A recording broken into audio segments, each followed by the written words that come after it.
What's poppin', everybody? Welcome to our debut episode of our new weekly show, Floppy Drop. So this is gonna be some just good old comic book conversations. We're gonna look at comics that came out this week. We're gonna talk about them a little bit. We're gonna see what some other people have to say. We'll look at the book some, and then we're gonna decide, should we drop this in our bag or should we drop it in the trash bin? And look, I want to be positive, but I feel like throughout the course of these videos, we might see a lot of dropping in the trash bin. But I am very happy to be here with my main man, Dolan, aka Drew, aka Heavy D. Because if I'm going to talk comics, who else would I talk comics with? Brother, Absolutely. How are you doing tonight? I am doing fantastic. It's been a good week, been a very productive week, been a very productive day. But it's for as great as the week was, this week in comics, it was not something. So great. Yeah. Yeah, that is definitely one way of putting it. It was something. Yeah. Something indeed. Real quick, I do want to say hello to the chat, and then we'll kind of talk about some stuff going on in your world, and then we'll start looking at this week's releases. I have MG was the first comment, and he goes, "Is this the Wednesday night Thursday show?" So clearly, I've got our kind of banner here, and it says Wednesday, May 7th, 2025. But today is Thursday, and we're doing our show. The date each week is going to reference the release date. That way, if people come in for whatever reason later down the road, whatever they see this, they'll know what date we're talking about. And I'll kind of interchange some of these color wise and stuff so they help differentiate. But whenever you see the date, it's going to be the release date of these comics, or most of them anyways, not the date of the show. So always look at YouTube for the date of the show, but it'll be Thursdays, pretty much every Wednesday Thursday. Night Tomorrow show. The Wednesday Night Tomorrow. That's what we should have called it. The Wednesday Night Tomorrow show. We have Cage and Corey coming in with, I hope you guys don't drop out y'all's floppies. No, it's not that kind of floppy drop. If maybe for whatever reason you don't know what the word floppy means, it's just another word for what we call comics, the monthlies, the floppies, instead of the trades or the graphic novels. So he said, so it's the Wednesday, Thursday night show. Indeed.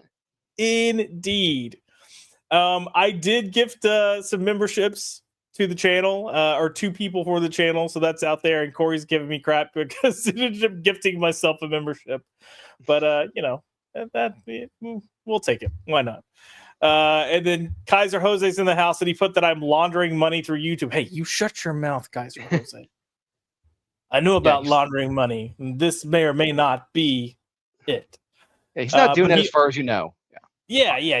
I mean, laundering money. I mean, come on.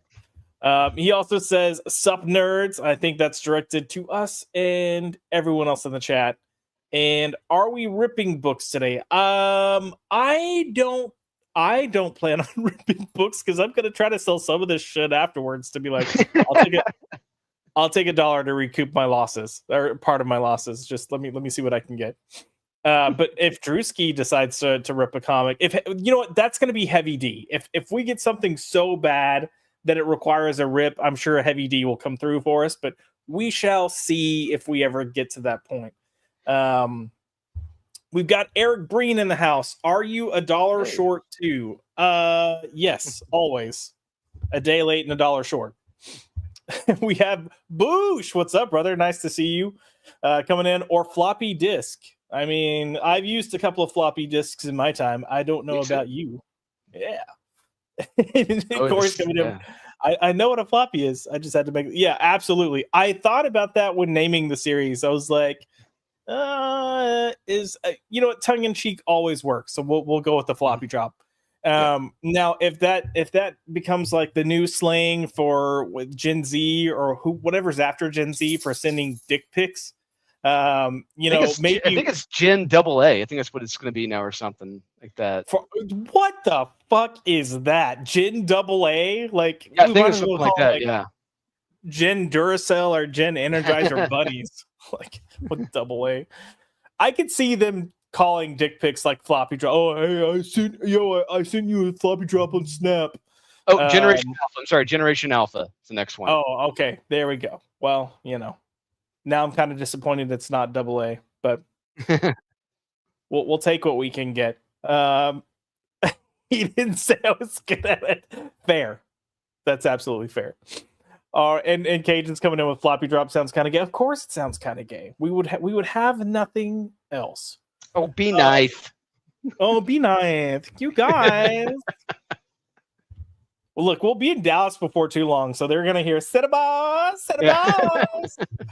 They'll just have to be ready for it. Drew, before we start looking at this week's books, I believe you're working on a little something, if I'm not mistaken. Is that correct? That would be correct, Josh. I'm working on many things. But at the that is also correct. The one that's coming out the soonest is Unholy Nightmare number 2, which is coming out June 6th, Friday, June 6th, launching on the Thinking Critical channel Friday night live. But I believe we may have a trailer for this. I think we do. Let's check it out. Of Chicago, a mysterious masked hero fights against the forces of evil. He is the Recluse and has a secret ally, a cop who goes undercover in the criminal underworld. Together, they face a deadly new threat, a drug that turns humans into monstrous creatures as they try to stop the drug trade. They discover a hidden realm of horrors that will test their courage and loyalty. Will they survive? The Unholy Nightmare. From the creators of the hit comic book series Born of Blood, Aurelio Mazzara and Dolan comes a new action-packed adventure that will take you to the edge of your seat. Enter a world where superheroes and monsters collide and nothing is what it seems. Don't miss Unholy Nightmare 2, the comic book event of the year.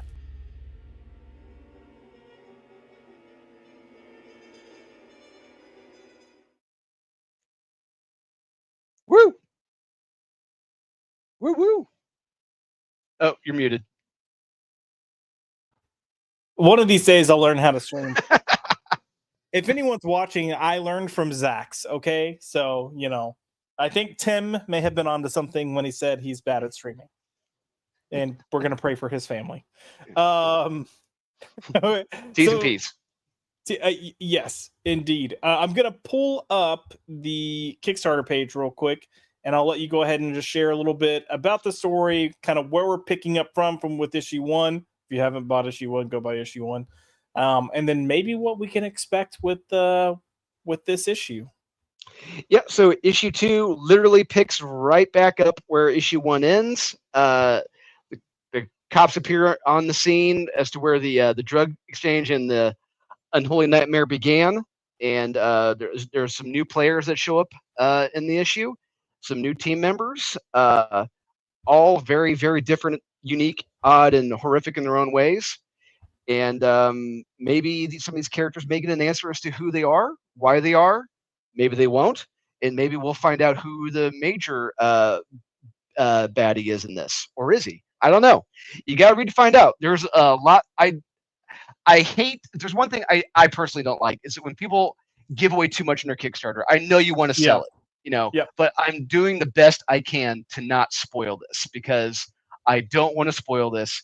Because one thing I'm basking in is the fact that when Aaron got to the end of it, he didn't see it coming.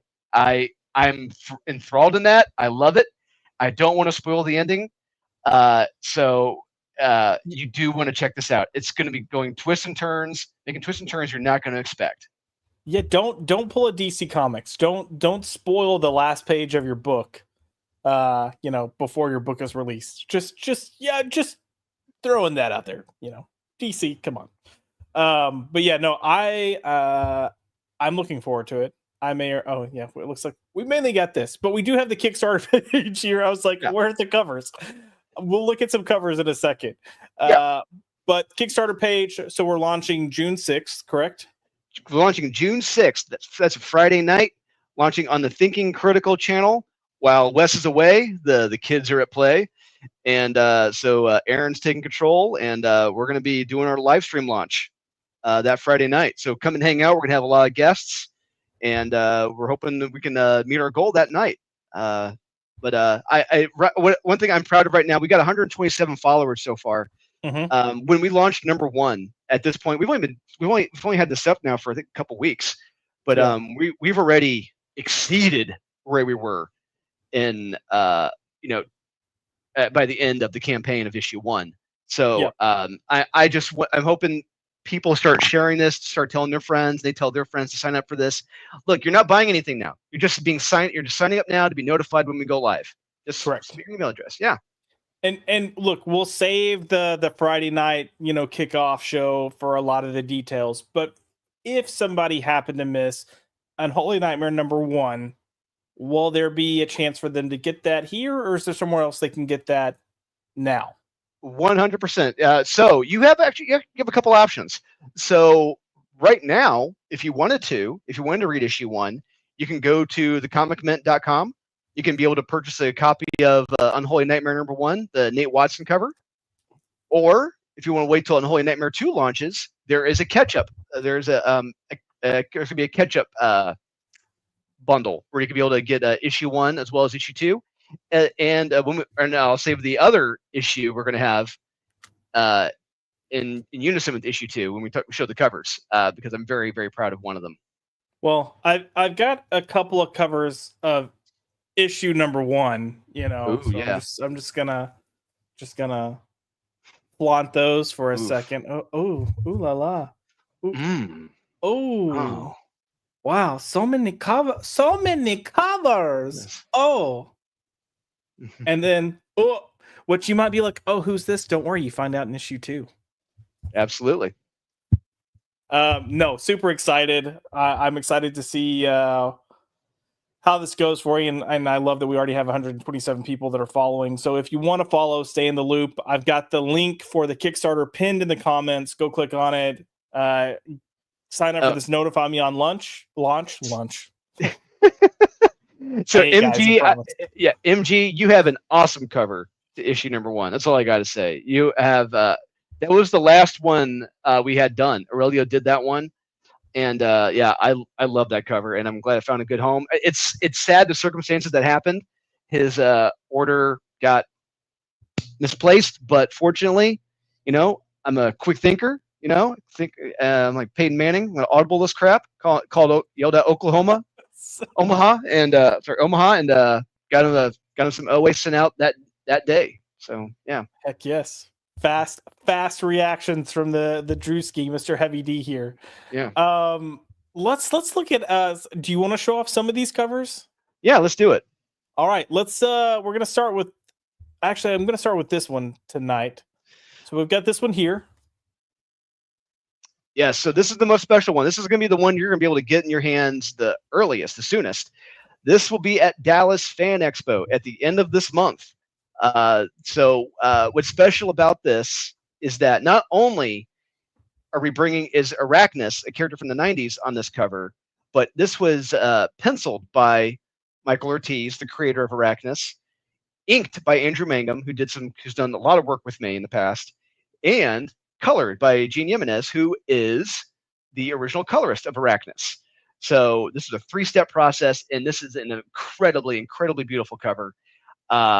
Michael is bringing me Michael Ortiz drew this twice, guys. Drew this twice.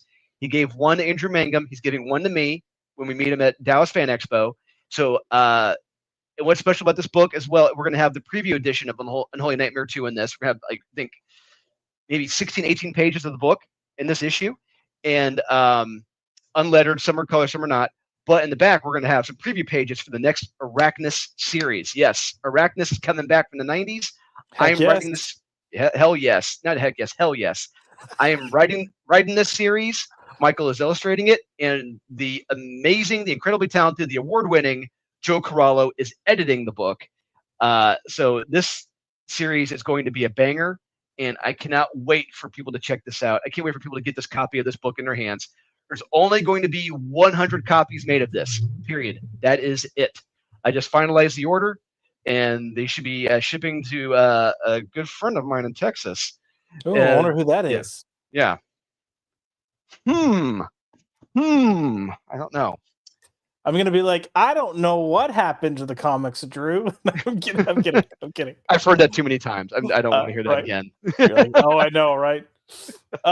Look, nothing's gonna beat the stressor of last year. We were like, got the preview issues for issue 1 coming. We're stoked. We're excited. It's supposed to be there a day early. It doesn't show up. We call to check, and it's like, oh yeah, no, hey, they're not going to arrive until Monday, which was after the convention. So we're like, no, we will go wherever we have. We will drive. Who do we have to intercept? Thankfully, they showed up the next day, and all was good. But Yes. oh, buddy, it was stressful there for a second. Yes, it was. So, I've done everything in my power to ensure this is going to be in safe hands weeks ahead of time. heck yes, indeed. Let's look at one more cover here. So we've got this lovely little lady that's turning into a bit of a monster. So tell us about this one. Yeah, so this is our main character, Jenny the she-wolf. Naturally, you want to have a sexy cover. And so I went to Ezek Bell. Ezek Bell is a phenomenal artist, and he absolutely nailed the pencils and inks on this. And naturally, if you have the best pencils and inks, you got to get the best colorist in the business to work on this. So I got the one and the only gentleman who worked on Spawn for the longest time, Dan Kemp. Been working with him on pretty much almost all my projects recently because he is arguably the best. And he absolutely killed this. And I cannot. It's just. It's one thing seeing it on a computer screen, but it's gonna be another thing actually holding it in your hands when you're able to see, like, yeah, it's real, it's fantastic. They're real and they're spectacular. I think she's cold, but we'll save that. Or excited. Or excited. Final cover we're gonna look at for tonight, and this is another one that for me I think is really special. I'm excited for this on a whole other level scale. I mean, I'm excited for everything, but this I think is going to just really end up being something special. So we've got this guy right here, the Golem. Yes. So we are introducing from Jewish folklore the Golem in this issue.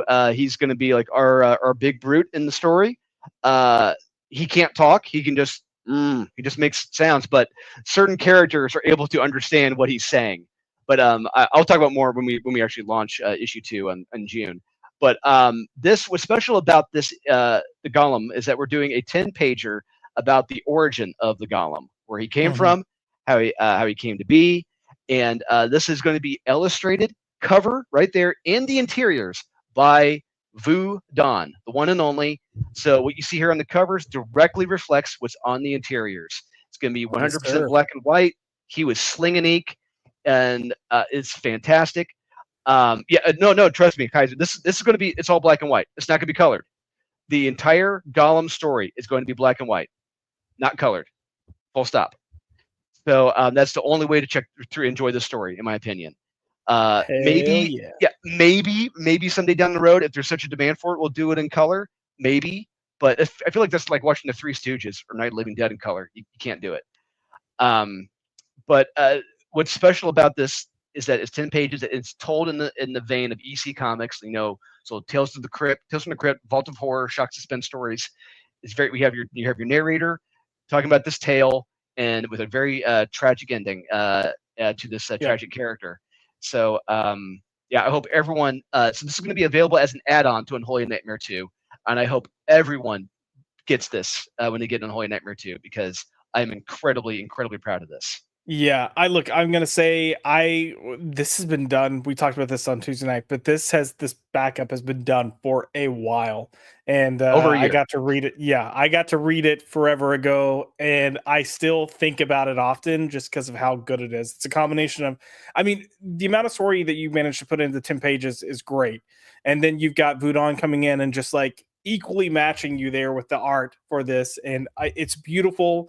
I may have secretly shown a page or two to really close friends, aka people in my comic shop that are like, holy, and these are people that love comics, have read comics for 30, 40 years, and they're like, holy shit. And I'm just like, yeah, I know, isn't this great? Okay, Yeah, he did it all by hand. He's nuts.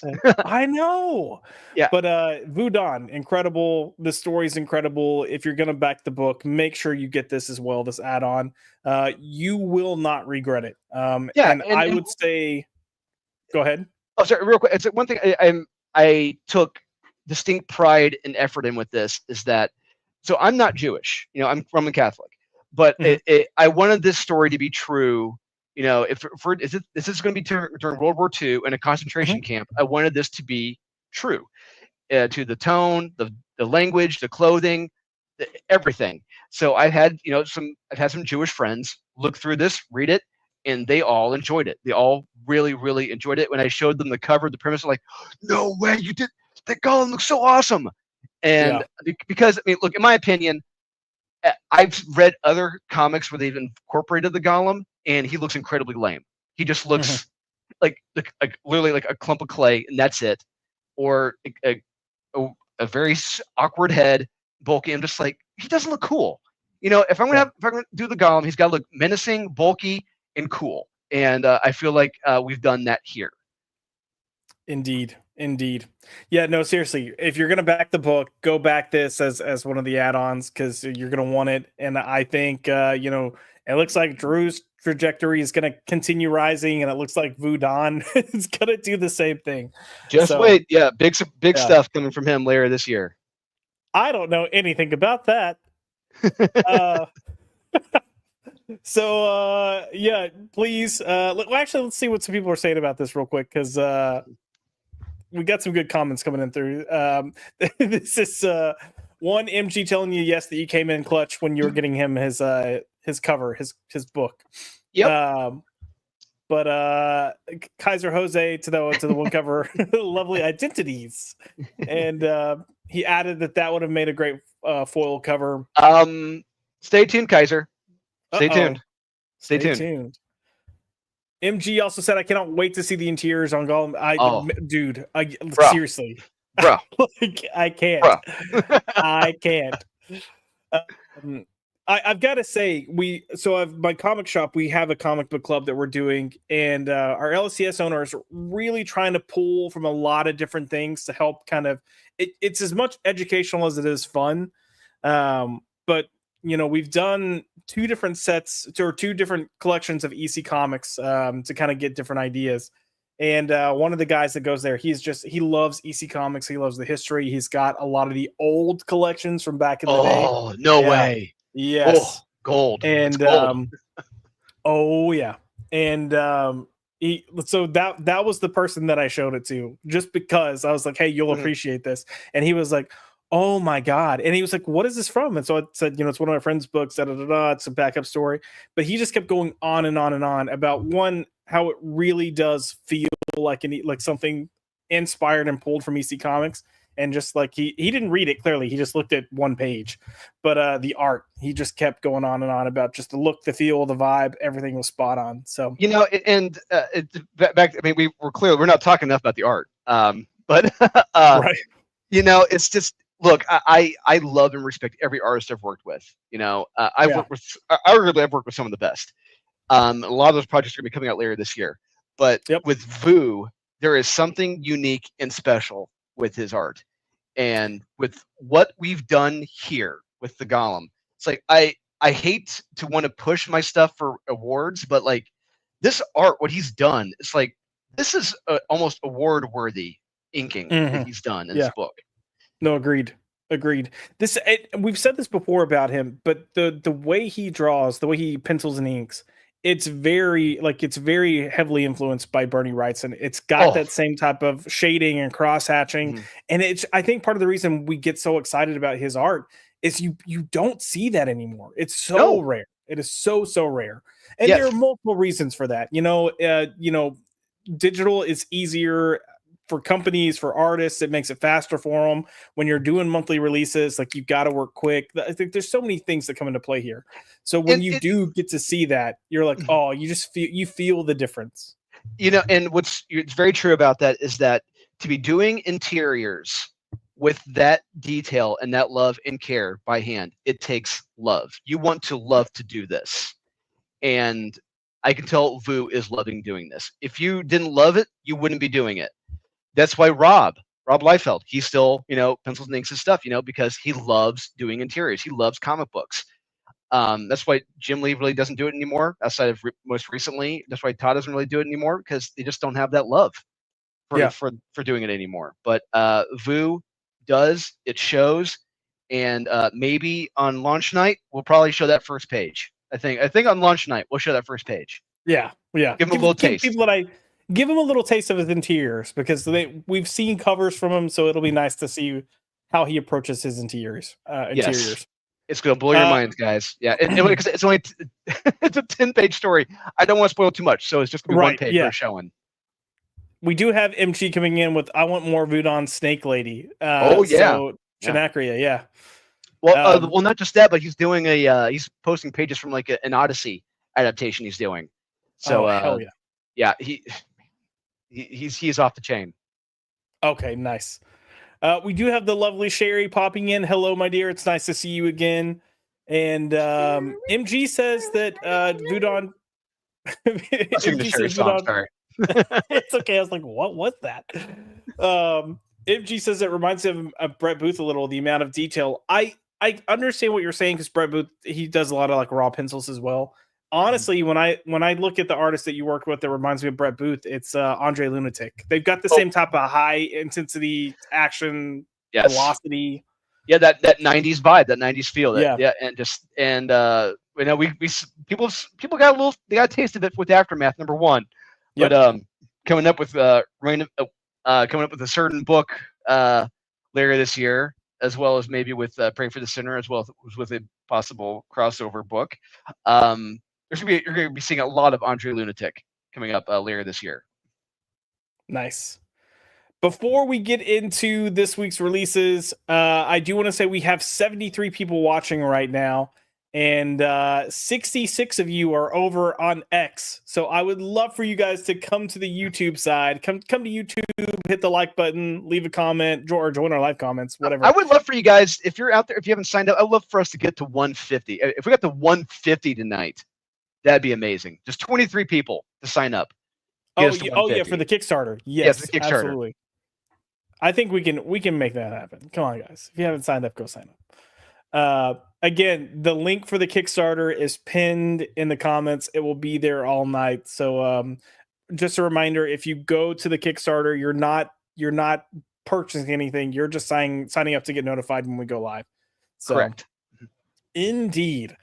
Okay, so Drewski, coming to this week's releases, we kind of already hinted that, man, it was a week and there were comics, but I feel like if we're gonna talk about anything in particular, we really have to talk about The Amazing Spider-Man #3.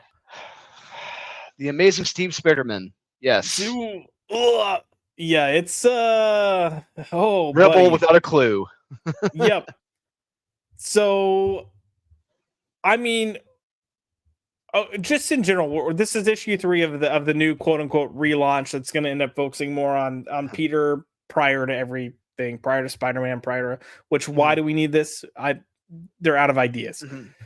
But first thoughts or thoughts on the first 2 issues so far for you, like winning, mediocre, like, or what the hell are they doing? I know what they're doing. I don't like what they're doing. The elements that we're getting, that they're putting a lot into, that they're showing a lot of, I don't want. The elements we're getting maybe a page, 2, 3 pages of, that's what I want more of. This bullshit with Peter when he was 14 just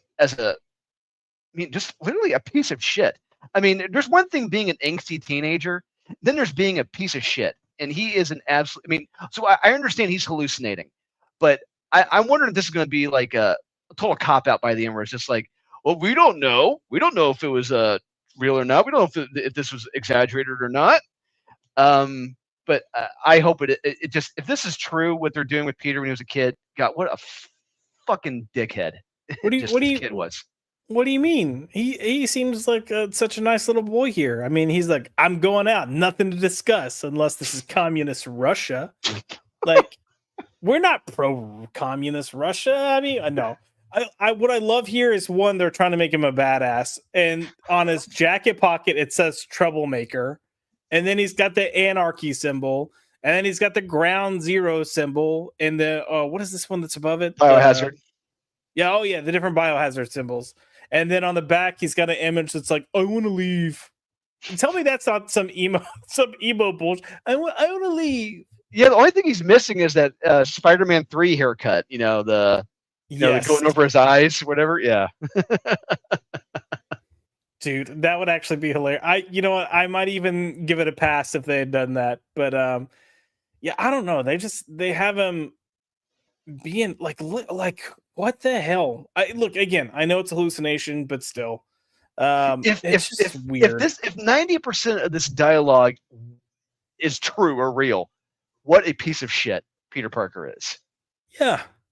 I mean, this isn't Peter Parker. This isn't what we want to see from Peter Parker. This isn't who he is. Even before he got the powers, like, it's fine if you want to be bratty because you're a tween, whatever.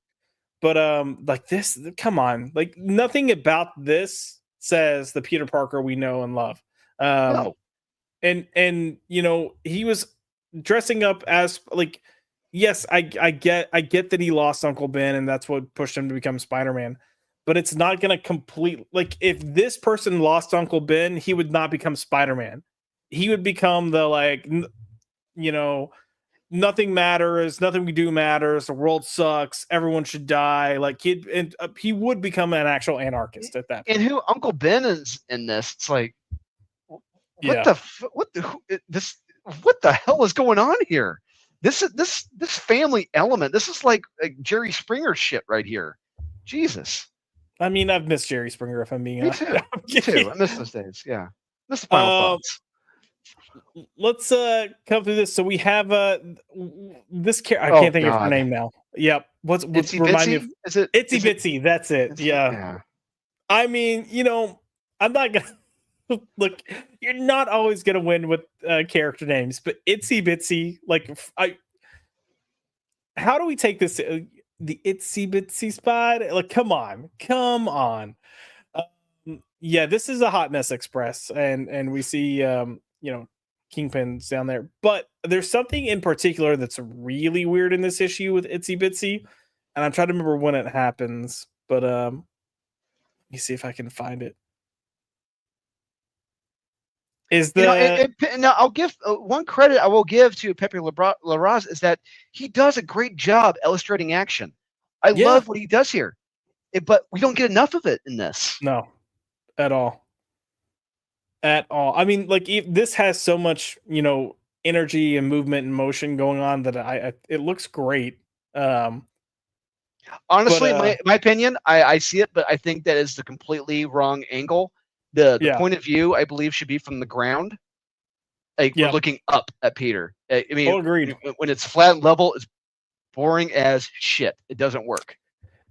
Perspective and panels can do so much. We were actually, so last night at our comic book club for the retailer, we did the long Halloween, and that's a lot of what we talked about is, there's so many pages in there where it's people talking, and it's something that we do complain about today because we see it so much. But the difference is you have a more interesting plot and dialogue going on with Long Halloween than we tend to see today. But also Tim Sale did some great work to really just show different perspectives, angle things, or frame things in different ways, that it made it interesting instead of like, oh, we've done this panel 6 times now, but we've changed how the hand is sitting, or we've changed like the expression or tilted the head. Like that gets boring. But perspective for the panel, it can do a lot. Do you want to talk about the story at all and like what's going on with the conflict here? Jesus. Yeah, I honestly forget what the conflict was in the Ravencroft. I just know that this Itsy Bitsy has a thing for Peter, and okay, that's what I was looking for. I gotta find it. Yeah, she makes out with him or kisses him, and then flings him into the East River. and he comes flying out like Kramer. I got tossed in there like in a sack. And Oh, I have to ask because I might be mistaken, but isn't Itsy Bitsy technically some like biological clone monster thing from Peter, or no? sure, I don't know. Who knows? I don't know. Maybe. I mean, probably. okay, I can't remember. I'm going to assume probably. I think so. I think like she was made using his like DNA or something. I've got to look this up. Talk, say something. So yeah, what they're doing here, I really get like there's like a black cat effect going on here, where Yep.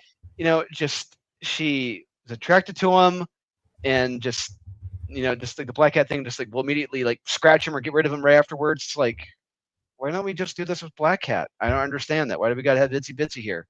I mean, unless you want to have Peter make out with himself, because I think that's what they're clearly trying to do here. It's what it feels like. Yes. Yeah, it just when. So I'll be honest with you. At the end of the first chapter, when we see like he's like it's Itsy Bitsy, I'm just like, great. Who?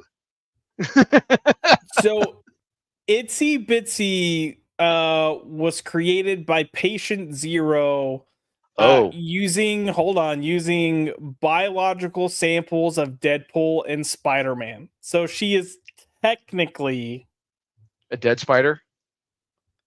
I mean, yeah, I guess so. But no, I was gonna say if they use his biology to make her, to create her, then she's kind of like a copy of Peter, a child of Peter. I don't know how you want to describe it, but hey, look at this. They're macking, so Mm-hmm. Is this what you want in your comics, Drew? Is incestuous ish? I would say out of this 22, 24 page book, I would say about 18 of these pages, 19 of these pages I did not want. Oh yeah, I mean, look, we can skim through. I don't want to go to the very end, but like you can see, there's well, maybe if my mouse. Oh, come on now, what's it's like everything after this is it hits the brakes hard. Yeah, like I look. I'll be honest. I actually love this page right here. Yeah, it's good. I think that's a great looking page. I love. We're talking about perspective. I think this is good perspective for a comic. This looks interesting. It's got the motion, how it's essentially one picture, but they broke it up into 3 panels. That's creative. I really like that. But yeah, pump the brakes because then we get to just. Oh no, they slammed on the brakes here. Jesus. Yep. All this not. Oh look, it's Wet Peter. Okay. Yeah. And then oh no, here we go. More flashbacks. You know what? I agree with Uncle Ben. Angry dinners with Uncle Ben. But I agree with him. This is the last thing I want to deal with. What are we doing? So, yeah, angsty Peter for me just is a no go. It's a no go. I'm good not having that, and I'm sad to say that it makes me not interested in this book. Yeah, and I don't know what the hell's going on with Norman. It's just. Yeah, now he's his guy in the chair. But then you got this douche billionaire who knew Peter when he was 14, and he remembers him being a bad boy with them, so he gave him the job. It's like, okay, sure. I still think of that really weird exchange from that first issue that they had, like when Peter went to go meet him for the interview. It was this whole book has been really weird. Yeah. And as much as I want to say like what the heck, Joe Kelly, this image looks odd. No, it looks fucking cool. But I'm gonna be pissed off as shit if nothing happens in the next issue. It's like if it's 1 page of action and that's it, I'm just gonna snap. Yeah, I mean we know it's coming, so get ready. But no, look, we'll keep it on Hobgoblin because that's actually a nice looking page. No, it's great. Yeah, this whole approach is really weird, and I don't know if I should blame Joe Kelly or if Nick Lowe's, the editor, is really the one to blame, but it's not great. It's it's not great at all. So It's not great. However, it is a step in. It's a stumble in the right direction. I'll say that. It's a stumble in the right direction. They're Frank Drebening by on accident into the right direction. Very, very slowly. Because the art is better. We're actually getting some kick-ass villains. We're not really seeing Peter get cucked. So there are some good things going on. Some good things. that's fair. I look, it's one of those things. Like, is it better than the previous run that we were getting? Yes. Is there a lot of stuff that I really don't like? Yes. But I guess progress is progress, so we'll take it. So I do agree with you there. Because that previous run, it made me want to drink. Like, this just irritates me, and I'm like, what are they doing? But the previous run, I was having like aneurysms with while reading because it was making me lose my mind so bad. Yeah, I'm remembering when that series launched, and you had Peter destroyed Pennsylvania, and he wasn't. I guess Aunt May had abandoned him, and it really feels like they did not get the reception that they wanted, and they pulled their punches on it. They're like, okay, we're pulling back on this. Yep. Indeed. Let's see what the folks say before we decide if we're going to drop this in the bag or drop this in the bin. But gosh, here we go. Let's see. Kaiser Jose said, ASM, rip it in half. And then he also called Punk Peter a hipster. What a hipster. And MG said, what a lovely Karen haircut. Are we talking about Spider-Man 3 when we say what a lovely Karen haircut? Because I think so. Yeah, and the manager. The melancholy emo man. And indeed, they would like to speak to the manager. We do have Zach. Not just that, it's the melancholy emo man who refuses to grow up, who Marvel will refuse to let grow up. Yeah, agreed. And he needs to. Like, you've got to let him. The more you keep and look, DC has this problems, especially with a lot of their characters that were always kind of younger or teen or college age. They keep bringing them back, and it's like at some point you got to let them grow beyond that. You can take your sweet ass time with it, but you can't keep reverting them back because then you just retread the same stories, and that's part of the problem that we see with comics these days. Yeah, that's one thing I still laugh about with the Batman during the New 52. So it's like, wait a minute, you mean to tell me he had all these Robins and all this shit happened in this short amount of time? Yep. Like, he came to Gotham, became Batman, and had all these Robins, had Jason die, come back to life. You had Damian come in. He somehow met Talia. She, may have knocked herself up secretly, and then somehow had an 8-year-old kid within 5 years. Yeah, think about right. This. Yeah. No, I do want to say hi to Zax real quick for popping in here. What's up, Zax? Nice to see you, brother. We were talking about you earlier about how I took my streaming abilities, and I learned from you, and people will be praying for our families. So, Kaiser said it looks like stock from Saga. I don't look. I'm going to be honest. I don't have the love affair for Saga like a lot of people do. I read the first trade. Yeah, me too. I was good. It was fine. Yeah. And MG said, "Is that Azrael?" Yes, it is. It's a badass hobgoblin. I'll take it. I call it a win. The flaming sword is pretty badass. So yeah, and he actually has like demonic bat wings. So pretty awesome. Sign me up. Sign me up. So Drewski, are you going to drop this in the bag? Okay, I guess I'll buy it, or drop it in the bin. Drop it in the bin. Drop it in the bin. Yeah. Yeah, I'm pretty much drop it in the bin as well. So here we go.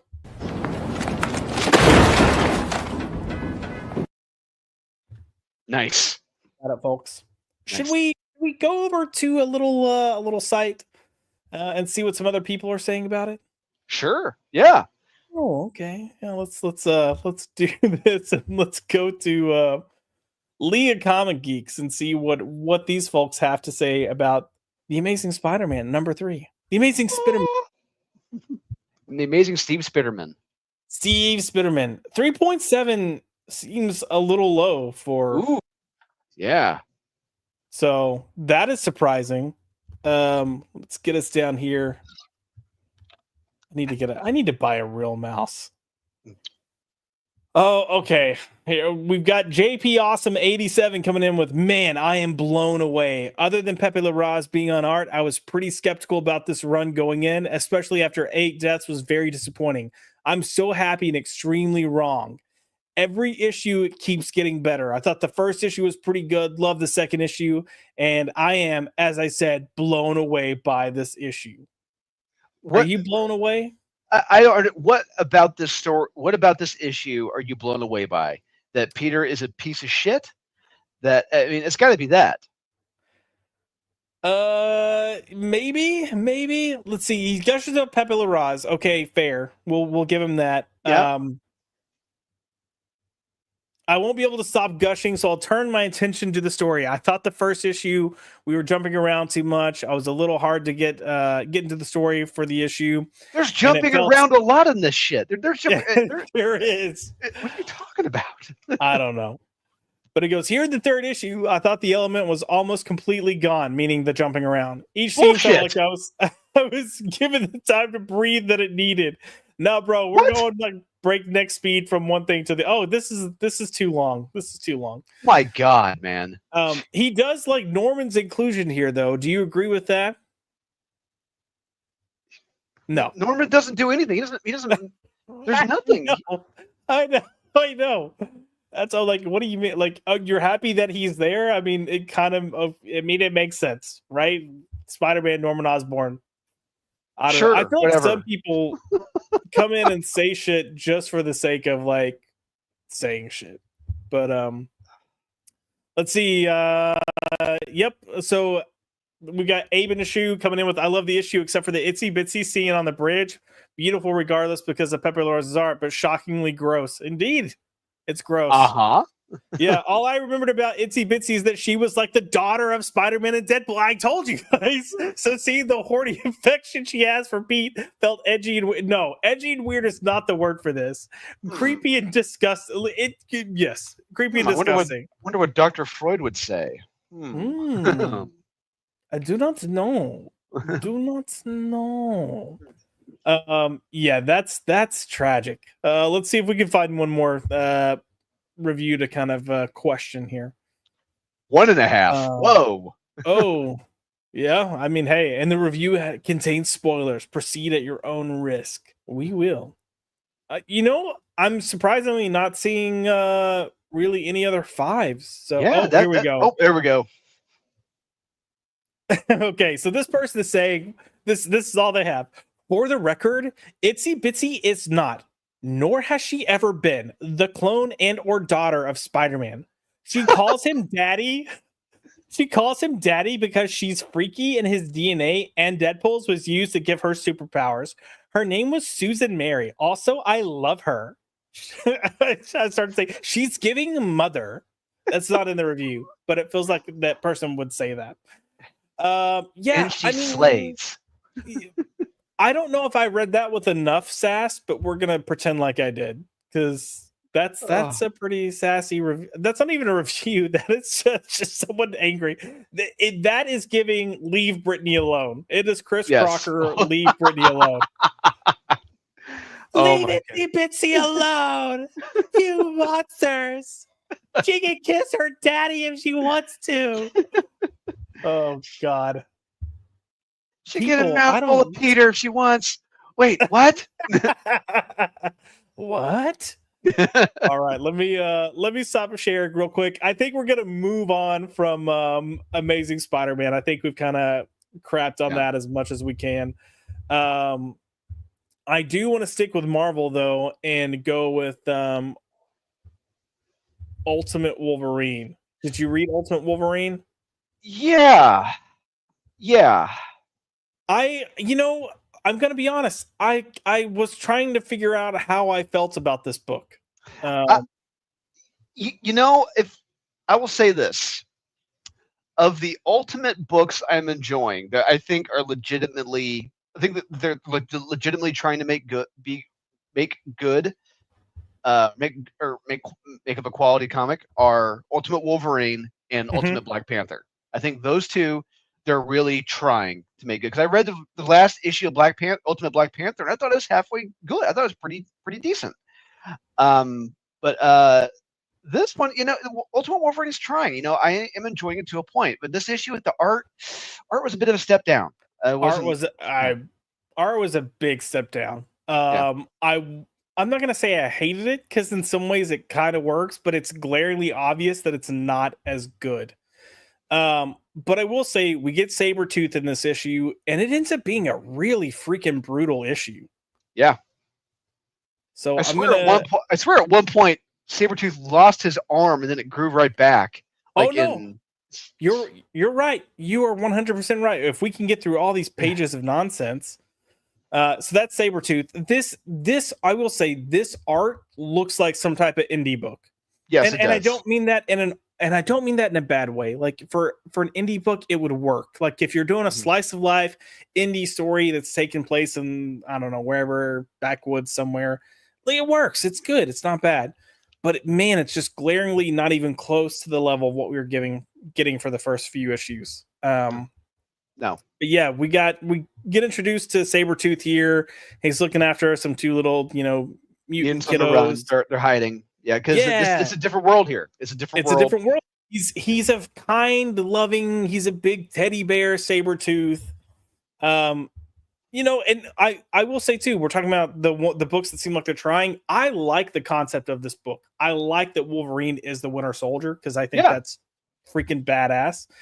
Um, and I was reading this and I was like, the problem is we just really sometimes I feel like we don't get enough action. And then I see the plane, and then Mhm. you got this, and you can tell something's coming up. Mhm. Military, Yeah. okay, are we gonna get some action? And I was like, I don't know. I feel like the action for this book is gonna be not so great because of the art. And let's just fast forward a little bit to where we get these two together. It did take a while to get here. Yeah. It's Uh, about the halfway point. Yeah. So here we go. One, Wolverine looks like a big old boy. Yeah. He got them beef fats going on, man. I'm gonna go get my bubba. But Huge bitch. clearly, no matter what world you're in, Wolverine and Sabretooth are gonna lead to a fight, and it gets brutal fast. So Yeah. you got them fighting. You gotta have your little bit of banter. But right here, he just rips his arm off. And then you got Sabretooth, he's like, oh, but then it just like it gets full on growing back.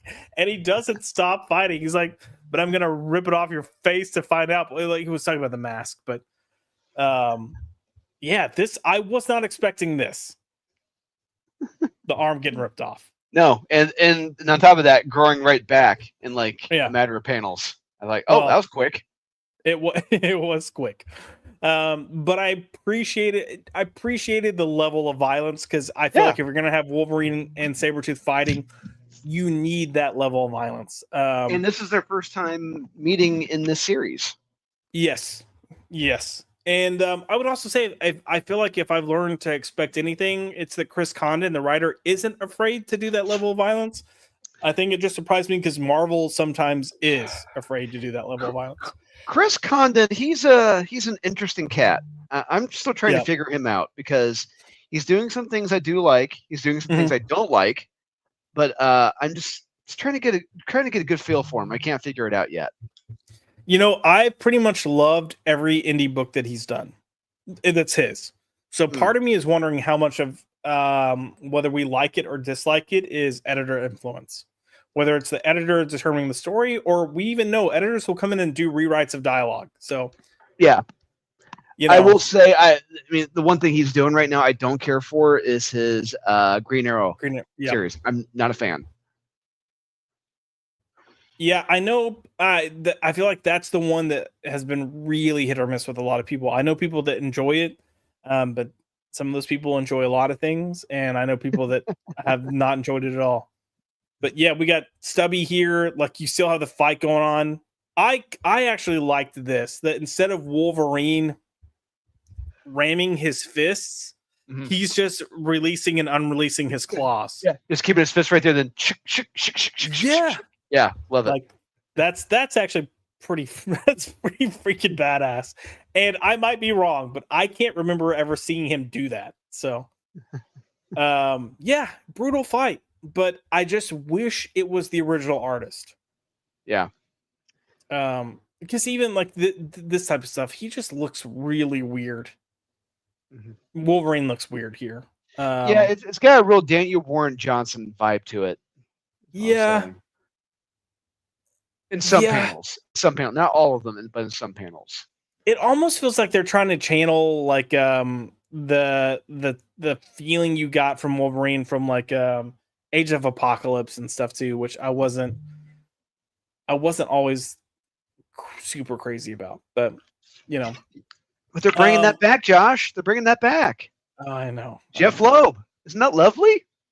You know, I think some things we can just say, hey, that story happened, and you know, let's move on, because we've got a Hush 2 going on. We've got the long Halloween to the longest Halloween, as if we didn't already have a sequel to the long Halloween and Dark Victory. It's just I smell something, and it's called desperation. So it's a stinky cologne. Yeah, but we have Black Widow show up. Some shenanigans happen, and the crew kidnaps Wolverine to take him with them. Pros for this, hey, kudos for delivering some action, or more action than we tend to get. Yes. Yeah.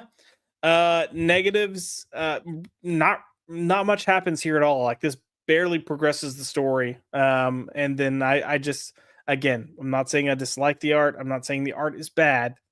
It just pales in comparison to what we were getting. So, yeah. Any other thoughts on this book before we move on?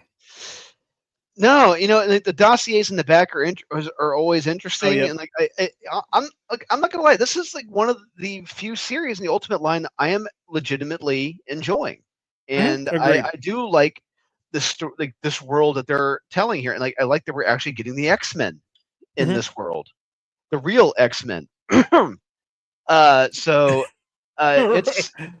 what makes it enjoyable. One of the What do you mean? They totally have an Ultimate X-Men book, Drew. You don't say. Yeah. And it has the X-Men in it, right? Right? It does? Does it? Does it? Maybe not. Maybe they don't. Maybe they don't. Yeah, no, I agree. The dossier parts are fun. That's a very... I don't think Sabretooth has ever looked that handsome. No, he looks... who he looked like? He looks like Brad Pitt from the Iliad, or not the Iliad. Yeah, the Iliad. Yeah, he looks like Brad Pitt had, Achilles. He played Achilles. He played Achilles. Yeah. Give him some roids, and that it does look like Brad Pitt. It really does. Yeah, I didn't hate this issue. I'm gonna be honest. No. So if I were to say drop it in the bin or drop it in the bag, I think I would probably give this a drop it in the bag. Same. It's going in the bag. Yeah. All right. Well, let's go drop it in the bag then. Genuine ostrich. 3 payments. Oh.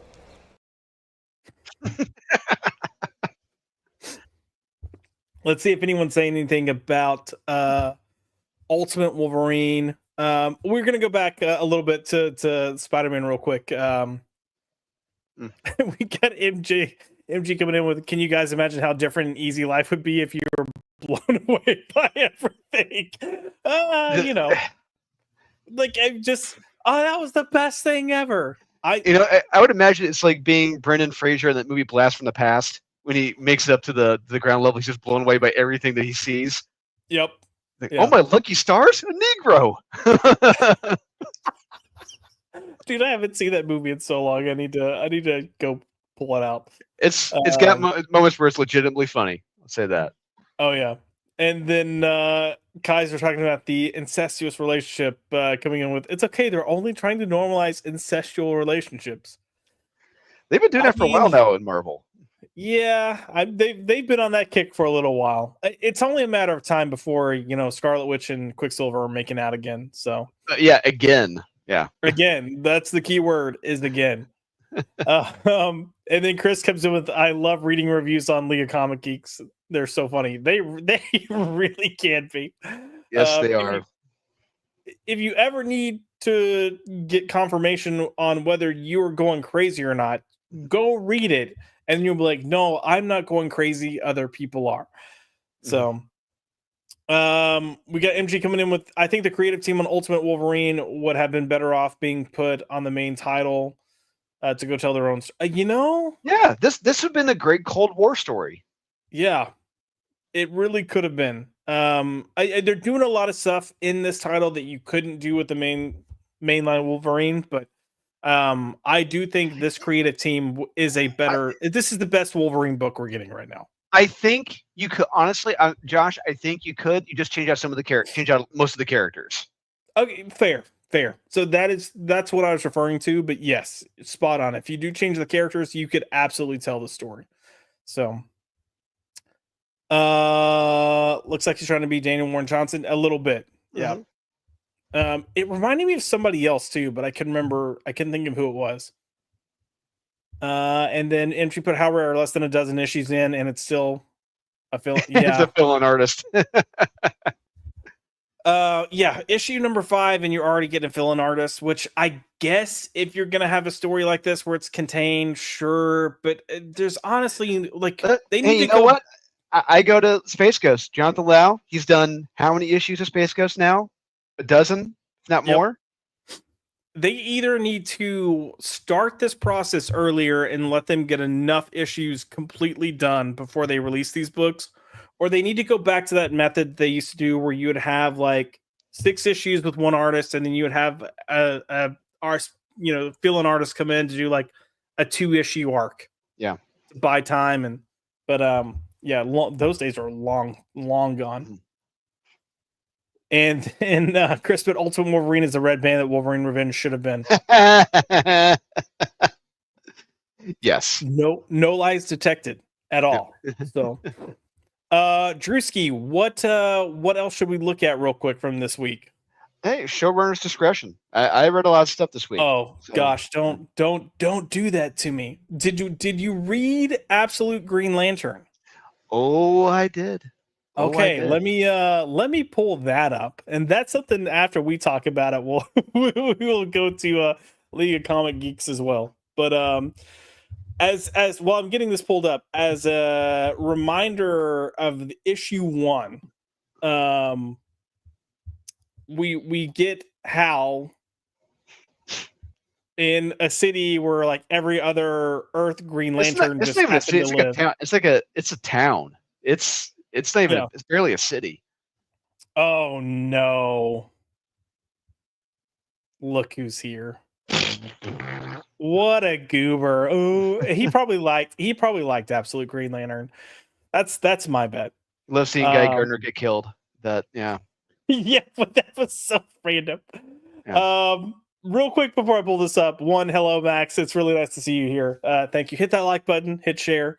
And again, I'm going to say we have 95 people watching right now, and only 9 of you are on YouTube.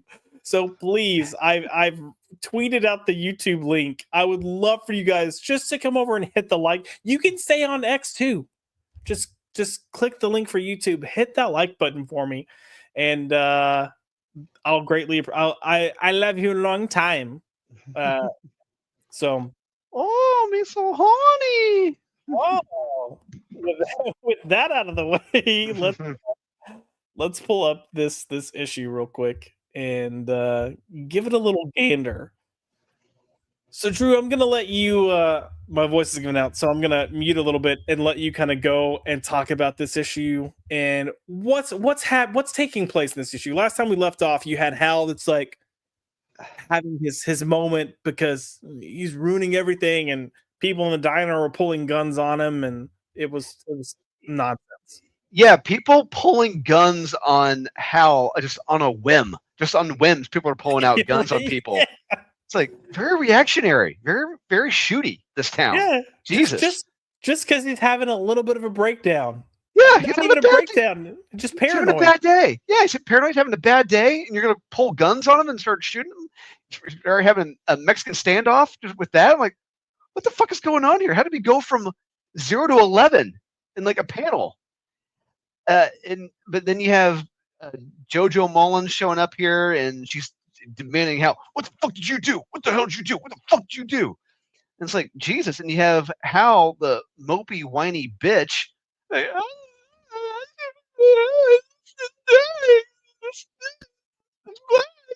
I did a thing. And I'm Hal. And I don't know what you said, but my dog started howling. Yeah, this is this whole setup has been really weird. But yeah, Hal is super mopey. He's got this black hand power. yeah, he's now the Black Hand. He's killing people. Yeah. And JoJo's like, what the fuck did you do? What the fuck did you do, motherfucker? I'm gonna take you down.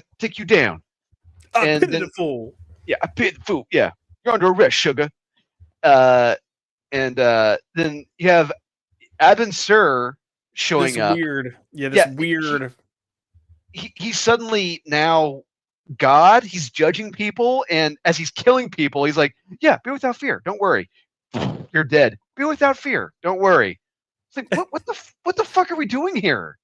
Yeah. He kind of like, I don't know why they went with this design. It's a weird design, but he kind of looks like Majin Buu Yes, and Majin Goro Buu! if they had a baby. Yeah. Yes, they ripped off Majin Buu. Yeah. Yeah.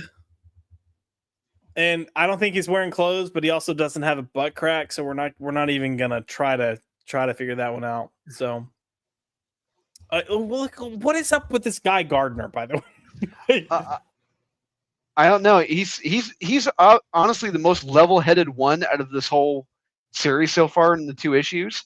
yes, He's the only one who's not reactionary and shooty, which is interesting. And he's trying to understand the situation, and he's just dead, blown away out of nowhere. Yeah, right here. Oh. It's interesting. I don't know. Like, I understand wanting to do something different when you're in a different world, but at the same time, it's like I kind of want to see my character feel like who they are in a different circumstance, if that makes sense. And none of these characters feel like what they're based off of. Yeah, and then John Stewart shows up. Hey, don't do that. Don't do that, Hal. It's gonna take your hand. Wait, what? Yeah. They've really gone out of their way to make Hal an absolute cucked pussy in this book. And there's no other way to put it. He's a pussy in this. And if you enjoy Hal, if you liked Hal and Green Lantern, you're not going to like this. Yeah, I think they were trying to make this moment super shocking with Guy getting killed. It wasn't shocking. And you had they I guess tried to build the tension for way too many pages. Like you have like 6-7 pages of Majin Buu. Well, sorry. Yeah, no, it's Majin Buu. You say it. It's Yeah. Majin Buu. You have Majin Buu saying, "Don't worry, don't be afraid. You're judged." It's like, wait, what? If this isn't Dragon Ball Z, what is? Like, I mean, that is literally them shooting their energy powers and disintegrating someone. It's not Dragon Ball. It's not Dragon Ball Z, Josh. But anyway, at the end of the issue, you have JoJo Mullins doing a Kamehameha blast. Yeah, I didn't mean it in a good way. I just meant in a cheap knockoff way. Majin Buu. Yeah. Oh God. And JoJo does her Kamehameha blast, and yeah. The bad thing is like we're 2 issues in now, and I'm like, what's the point? And what the fuck is going on here? Because you just have random shit happening. Random people being killed. Yeah. Limbs being chopped off, and it's like, that's edgy, Drew. Yeah. It's edgy. Honestly, I guess if you're an edgelord, if you love edging, you're gonna enjoy this. There's nothing in this for me to enjoy. Nothing. Nope. Look, I'm right there with you. I did not enjoy this one bit either, and I'm trying to get to the end real quick where she decides she wants to do her little Kamehameha. Oh no, never mind. Episode 2, the Abin Sur. I don't know what Al Ewing is doing with this. I don't know why DC picked this up. Even if you look at the discussions around it and what they're trying to convey, like none of it feels clear and concise. It's just kind of It's just all these absolute books. I don't see any way in hell how these could converge, especially this one with anything else. no. They all. I mean, yeah. They don't feel like they're in the same universe by any means at all. So I feel you there.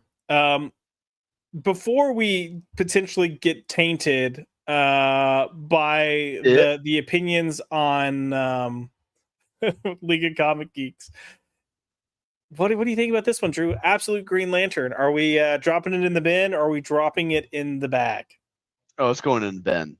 It's going in the bin indeed. And for this one, for this level of badness, we've got this. Why does somebody not know how to flush a toilet after they've had a shit? What do you mean? Well, it was fucking one of yous. Disgusting! Yeah. Damn straight. We're gonna skip the bin. We're just gonna flush that one down the toilet.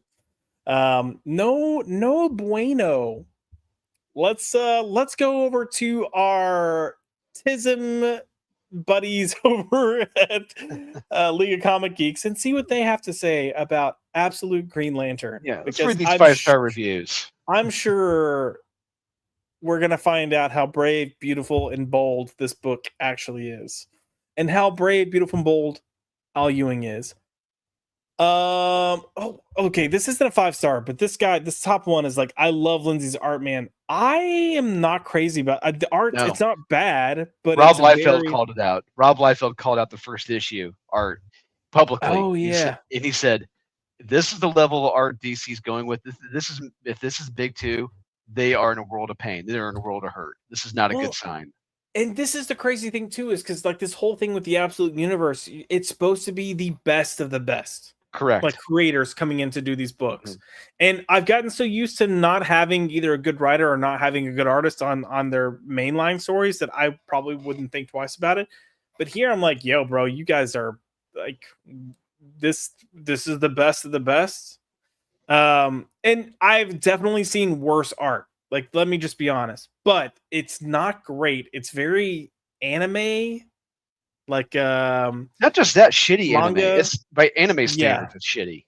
I wonder, like, clearly so much of this when we were flipping through, like I kept mentioning Dragon Ball Z and Majin Buu, it's very clear that so much of this was just lifted. Like it's almost like Al Ewing and this guy wanted to do a Dragon Ball Z story and can't. So they're like, well, we can turn Green Lantern into Dragon Ball Z.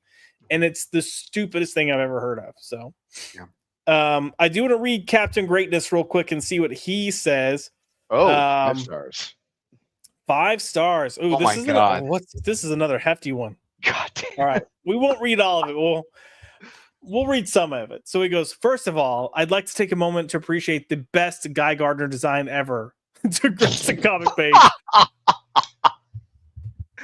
Oh, God. Oh, look, God. I'm not going to say it's a bad design for a character. It's fine. If you've got a street level character or a local cop, which I guess he is here, he's a local cop, but a local cop that's not Guy Gardner. No. I would have been all for it, but look, this doesn't. EVS got his design right. EVS nailed his look, and I loved how from the hair, clothing, and everything, persona. Yeah, but this is not that. Nope. Absolute or Captain Greatness goes on to say, I'm really enjoying what they're doing with the Green Lantern here, the Green Lantern lore here. It's familiar enough, but at the same time, couldn't be more alien. Okay. This is by far the most radical reimagining in any Absolute title. I'd say so. Yeah. but not radical in a good way. It's like radical in a like, what are we doing here? Yeah. Like how, what the whoever pitched this concept is the same kid that at Comic-Con goes up to like an Eric July panel is like, uh, um, um, I I would like to write a comic book someday too. Can you give me? Okay, thank you. And then walks away. That's who pitched this book. I was going to compare this to the Fant Four Stick movie, where it's like we're going to take the Fantastic Four and we're going to make it a David Cronenberg body horror film. I remember my ex. I can't remember if it was my birthday or Christmas. Got that for me as a gift, thinking that I was going to be really excited because it was a superhero film. And I was like, "What the fuck? This is like the worst movie ever." And I felt bad, but I was like, "Bro, what are we doing?" I also got you Green Lantern with Ryan Reynolds. Here you go. I would take that over Fantastic if I'm being completely honest. And he's got a quote here: "Be without fear. Be entirely without fear." The fact that this comic manages to take one of the most uplifting and hopeful aspects of Green Lantern lore and twist it into something so menacing and foreboding within just a few pages, really, when did that happen, is an achievement in itself. Al Ewing is delivering masterful. Really? Really? Is he really? Al Ewing is delivering masterful work here, arguably even stronger than what can't. What can't? Oh no. Can't. Okay, here's a problem right here. This guy thinks that Camp is Denise Camp is delivering good stuff. I want to know what drugs you're taking, sir, because I will gladly accept them. Yeah, wow. I don't even know how to process this. Look, I have read something that I thought was pretty good by Al Ewing, and it was one thing. I will say this. I'm going to say this. Just because something is wildly crazy and different doesn't automatically make it good. And that's what I'm taking from this review, because it's so wildly wacky and crazy and different that it's good. No, those do not go hand in hand. Seldom. No. But he does say that Abin Sur is an absolute unit here. I need to study this guy's reviews and start. This is how I need to start talking about comics, because I'm so amused. I do believe you mean Majin Buu, sir. And yes, Majin Buu is an absolute unit, because not only did he beat Vegeta. Wait, no. Yeah. No, it's been years. It's been a couple of decades. But I think he beat Vegeta, and he beat Piccolo too, maybe, possibly. I can't remember. But he beat some badasses. So sure, that guy's a unit. But Abin Sur here, I don't know. Let's see if some other people have some things to say. Nope, I do not. I mean, I do want to read more of Captain Greatness's reviews, but not right now. Let me get back down a little bit, or back up a little bit, I guess I should say, and see if we can find any. Oh God, what is this? Is he laughing? Matt, I don't know. Matt Krug, 5 stars. Oh, I think it says, oh, yeah, damn. Actually, that damn probably should have been yelled. 5 stars. That's 5 stars. I wonder what this comes out as in Google Translate. I'm doing it. I'm going for it. I don't care. Let me copy this real quick, and oh God, we're gonna. Oh wow! Oops, I didn't think about it opening up, but okay. Copy. Let's go over to Google Translate. We're gonna drop that in there, and oh yep, retardation. There we go. Good job. I gotta see if there's another 5-star review here. We gotta. Oh no! Went too far. Oh no! Let's see. There's no stars on this bottom ones. Is there another 5-star review? I don't think so. I think it was just that guy. Oh wait, up there is that the same guy up there? It's the 5. I think it's the same Yep, one. that's I was it. looking at Roto Bitch, but modeling John Stewart and this after Sterling K. Brown is cool, but that's about it, man. Yeah, I mean, yeah, you're not wrong. Nope. Let's see. E. Carter. Wow, this was terrifying and beautiful. I love this issue. Hold on. There is no punctuation here except for a single comma. I gotta get in the mode for this. Wow, this is terrifying and beautiful. I love this issue. Absolute Green Lantern keeps on going up in my favorite of the Absolute titles. See, before you read that, you gotta make it sound like you just snorted a line of coke. Like, oh, okay. Let me try again. Oh, wow, this is terrifying and beautiful. I love this issue. Absolute Green Lantern keeps on going up in my favorite Absolute of the titles. 5 stars. 5 stars. 5 star. One of these people is going to end up seeing this in there. I'm going to start getting like hate mail. Okay, so here, look. So Night Skin put, I love this horror aspect that the series is going for. I will say there is definitely a little bit of a horror aspect here. I don't think it's executed well. No, it's not. But do you think if they had a better creative team, a better writer, a better artist, kind of taking this horror element, do you think it would work or no? Yeah, I think it could. Yeah, I think honestly, I think starting off as a horror story and then turning into a hopeful story would be really good. Be a very see it twist. You know, it starts off like a terrifying, mystery, kind of like I hate to compare it to Contact, but you're just like, what the fuck is this? What is going on here? Right. This air of mystery and terror, and then the truth eventually is revealed about what it is. And yeah, there could have been a good way to do this, but L. Ewing is once again executing it shittily. Yeah. I'm going to read one more comment because I know you'll like this one. Gokai Doctor says, Hal is super interesting in this story. We're just going to stop there. He says more, but we've heard enough. We don't need to hear anymore. Oh, get that shit off my screen. What's going on here? Oh man. I feel like we need a reminder real quick. So, does somebody not know how to flush a toilet after they've had a shit? What do you mean? Well, it was fucking one of yous. Disgusting. Yeah, good reminder of what that is.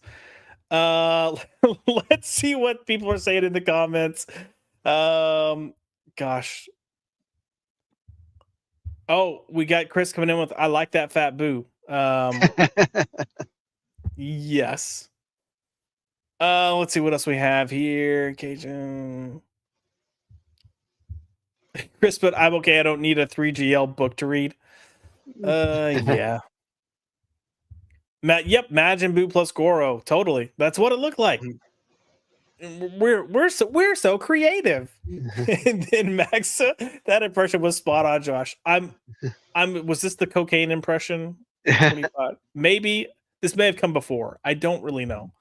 Max, you'll have to let me know what impression was good.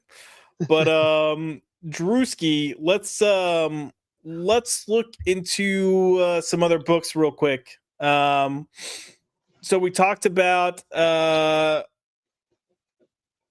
Amazing Spider-Man. We've looked at Ultimate Wolverine. We looked at Absolute Green Lantern. Do we want to look at X-Men or Absolute Superman? Oof. God, neither are that much better. But while we're on the Absolute train, let's talk about Absolute Superman. Well, let me get that pulled up, and we can keep this brief. We're already at 8. I mean, it's been a fun night, but we're already at 8:30. Jeez. I know, dude. This night is flying by. I'm not gonna lie. Yeah. Come on now, computer. Do some work for me, man. All right, Absolute Superman. First of all, this design on the cover, I actually like. Yeah, I completely dig this cover and approach to Brainiac. Yes. It's very interesting and different. I dig it. We got Kandor there. We got some aliens there, and then we get in here, and I will say that I'm sick of seeing these guys in these suits. I'm just gonna be honest. I'm sick of this Area 51 shit. Yeah. I'm sick of fucking tired of it. It just no, stop. Yep. Yes, agreed. Oh, look, there's a lot of stuff that I'm sick of in this book, if I'm being honest. I'm trying to get to the point where, yeah, okay, so I love Brainiac on the cover. I do not love this. Yeah, and then you see this like, okay, see the upper half, and you get the lower. It's like, oh. Well, even the upper half looks. I mean, the cover made him. I look like the cool. face. I love how the face looks. The face and the head. It's like everything after that looks fucking retarded. Well, when you come up, we're gonna go back to the cover for a second. When you look at this, it's almost got like a Pinhead type look to it. It looks evil and menacing, and you can't tell that he's a complete android on the bottom. No, I think that was intentional. Well, yeah, if you look down there, it looks like he's got some green legs right there below. Yeah. I think that may have been intentional, maybe. So probably. Like, you open it, it's like, oh, that looks fucking retarded. Yeah, but this reminds me of something, and I can't think of what it is. Not the top half, the bottom half. No, same here. Same here. But I can't think of what it is. It's gonna come to me later, or like maybe tomorrow, unless you find it right now. But I'm looking something up to see if I was wondering if it was from District 9, but I don't think so. I don't know. No, it's kind of reminding me of that stupid shitty flight suit thing from the first Spider-Man film from Quest Aerospace. The guy was in. Maybe it's those legs it's reminding me of. Maybe. Anyways, what I thought was a cool design on the cover has quickly turned into, man, this is a bunch of shit. Yeah. But let's talk about emo Superman. When we actually do finally get to emo Superman. Oh, my mouse isn't working. So what are your thoughts on this issue in terms of what's taking place here with Brainiac and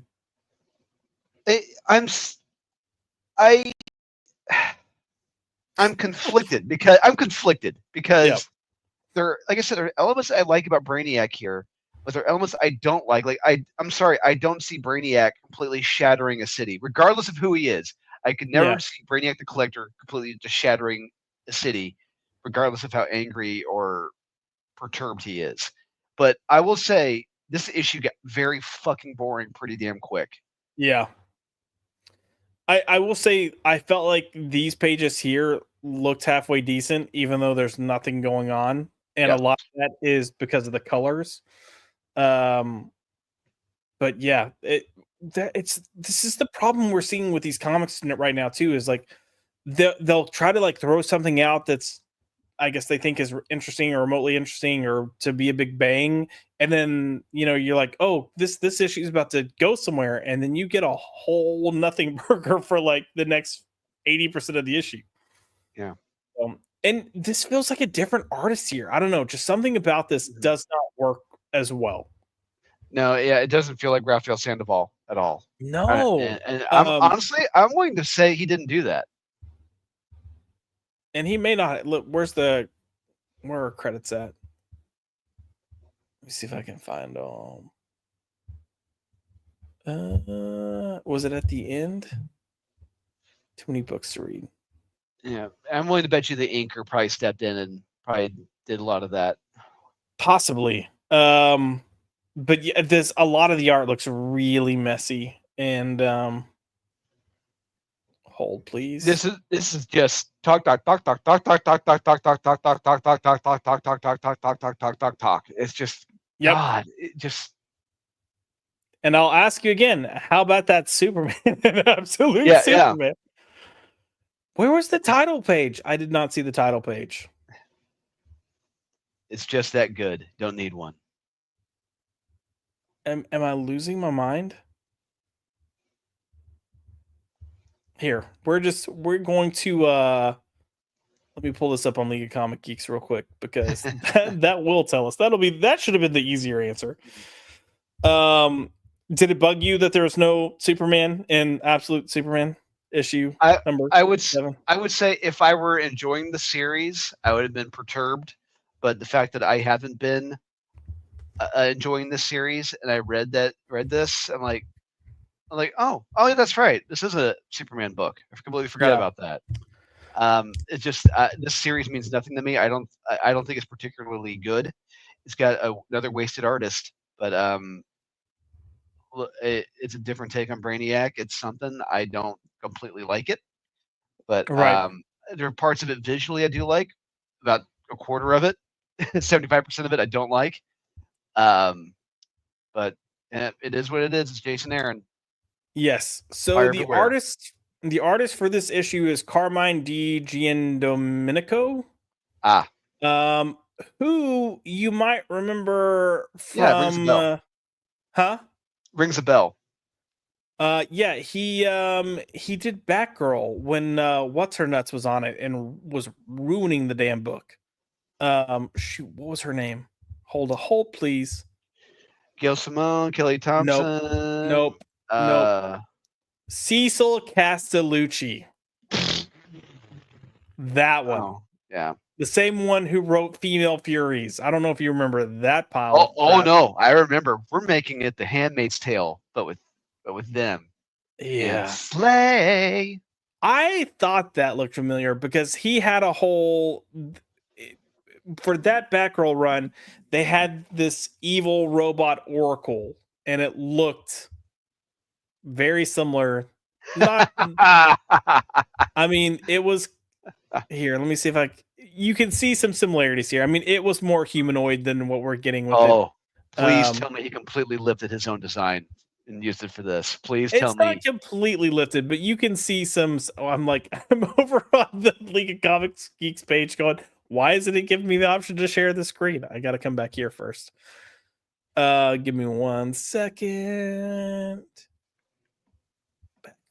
So while he's doing that, guys, be sure to sign up for Unholy Nightmare 2. Unholy Nightmare 2. So yeah, he did this female android Oracle thing that you can see the green and but yeah. Oh my god. I mean, it's not too far off. But they had, when you if you read the issue, they had parts where pieces of the android body were missing, so you had circuits that were kind of sticking out and stuff. So yeah.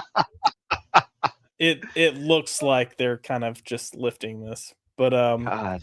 Yeah, let's go back a few pages to see what some peoples are saying about Absolute 4.4. Wow. So yeah, all I gotta say is, Wes is right. When when Wes and I talk about this, there are a lot of apologists and sycophants for this book, and we do not get it. We completely don't. Even someone I know here says they love it, and I don't get it. I don't understand because they are a Superman fan. So that perturbs me because I don't understand if you're a Superman fan how you can enjoy this, because this character is in no way, shape, or form exhibiting any qualities or traits of Superman. There's nothing Superman related in this character. I will say that this individual, he's newer to reading comics. He's only been reading comics for 2 years or so. Please tell me he loved Man of Steel. Please tell me he loved Man of Steel.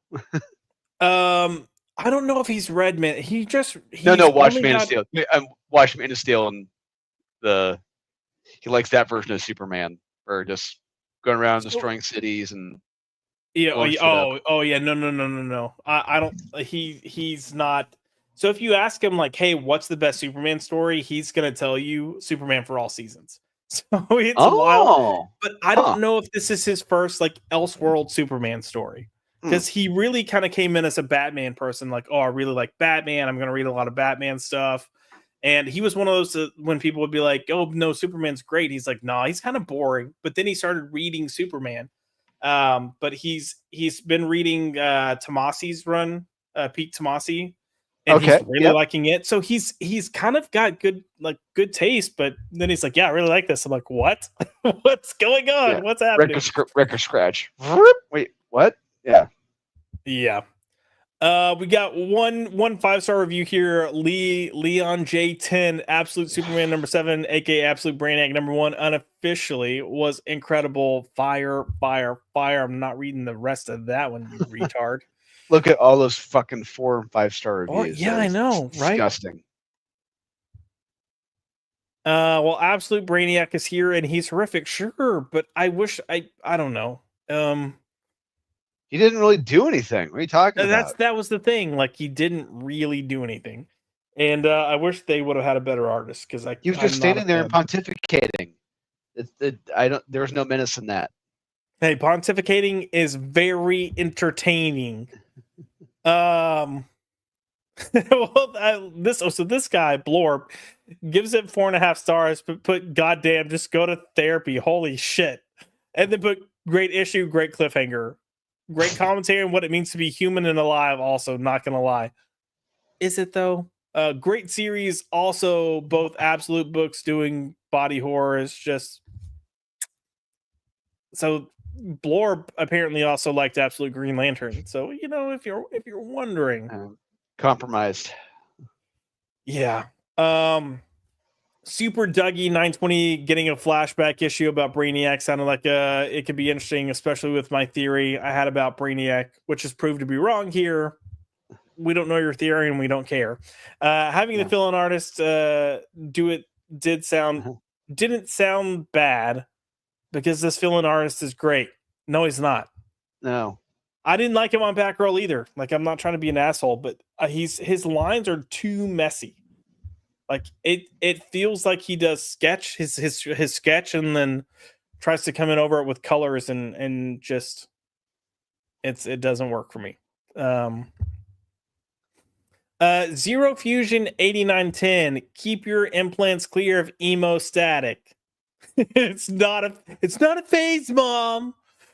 And then he goes, but wow, what a cosmic horror retelling of Brainiac as we know him. Being on his ship felt like playing Dead Space. I don't know what Dead Space is, so for you gamers, you never played Dead Space? I'm not a gamer and I played Dead Space. Wow. I don't know what Dead Space is. It's like Resident Evil in space. It's an awesome game. I know Resident Evil. I don't know Dead Space. Dead Space is a terrific horror survival game in space, and it's awesome. I would tell you the best way to play it is like in a completely dark room. And there's like no one around you, it's nice and cold and you're playing it. It gives you're really immersed in the game. It's fun. Drew, are you really Zero Fusion 8910? Not as far as you know. No. Okay. He added, I love feeling on edge while reading this issue. I did not feel on edge while reading this issue. I didn't. Oh. I was waiting for something to happen, and then when something did happen, I was like, I don't know if Brainiac would do that, but okay, at least something happened. Look, I have a good poker face, but when things are so ridiculous and things are so outrageous, I've got to read this last. Hold on, before you say this, because this is going to work. This last sentence says, Aaron really came out swinging with this new mythos. And then he follows up with, I'm not super familiar with Brainiac in the wide scope of things. This guy's like, yo, what he did with Brainiac here, it's badass, man. Like, this guy, like, Jason Aaron came out swinging. Have I ever read Brainiac? No. Have I seen Brainiac in Superman the Animated Series? No. 5 stars. This is Brainiac, bro. This is Brainiac. It's Jason Aaron. Oh my god, I can't. These people are killing me. I can't even. I can't say even. What you were. I can't even say what you're going to say real quick because I cut you off. I'm sorry. No, I typically have a good poker face, but when you hear things that are just so ludicrous, stupid, and completely, that they did not think critically when they read this book. They just read the words and didn't really analyze and comprehend, read and comprehend what they were reading. I let it out. I just can't help. I can't contain myself because it's hysterical because these reviews are absolute bullshit, and Man. it's hilarious. I love it. We're gonna pull up X-Men number 16 real quick. I'm gonna be honest. I didn't read X-Men number 16. Okay, I didn't.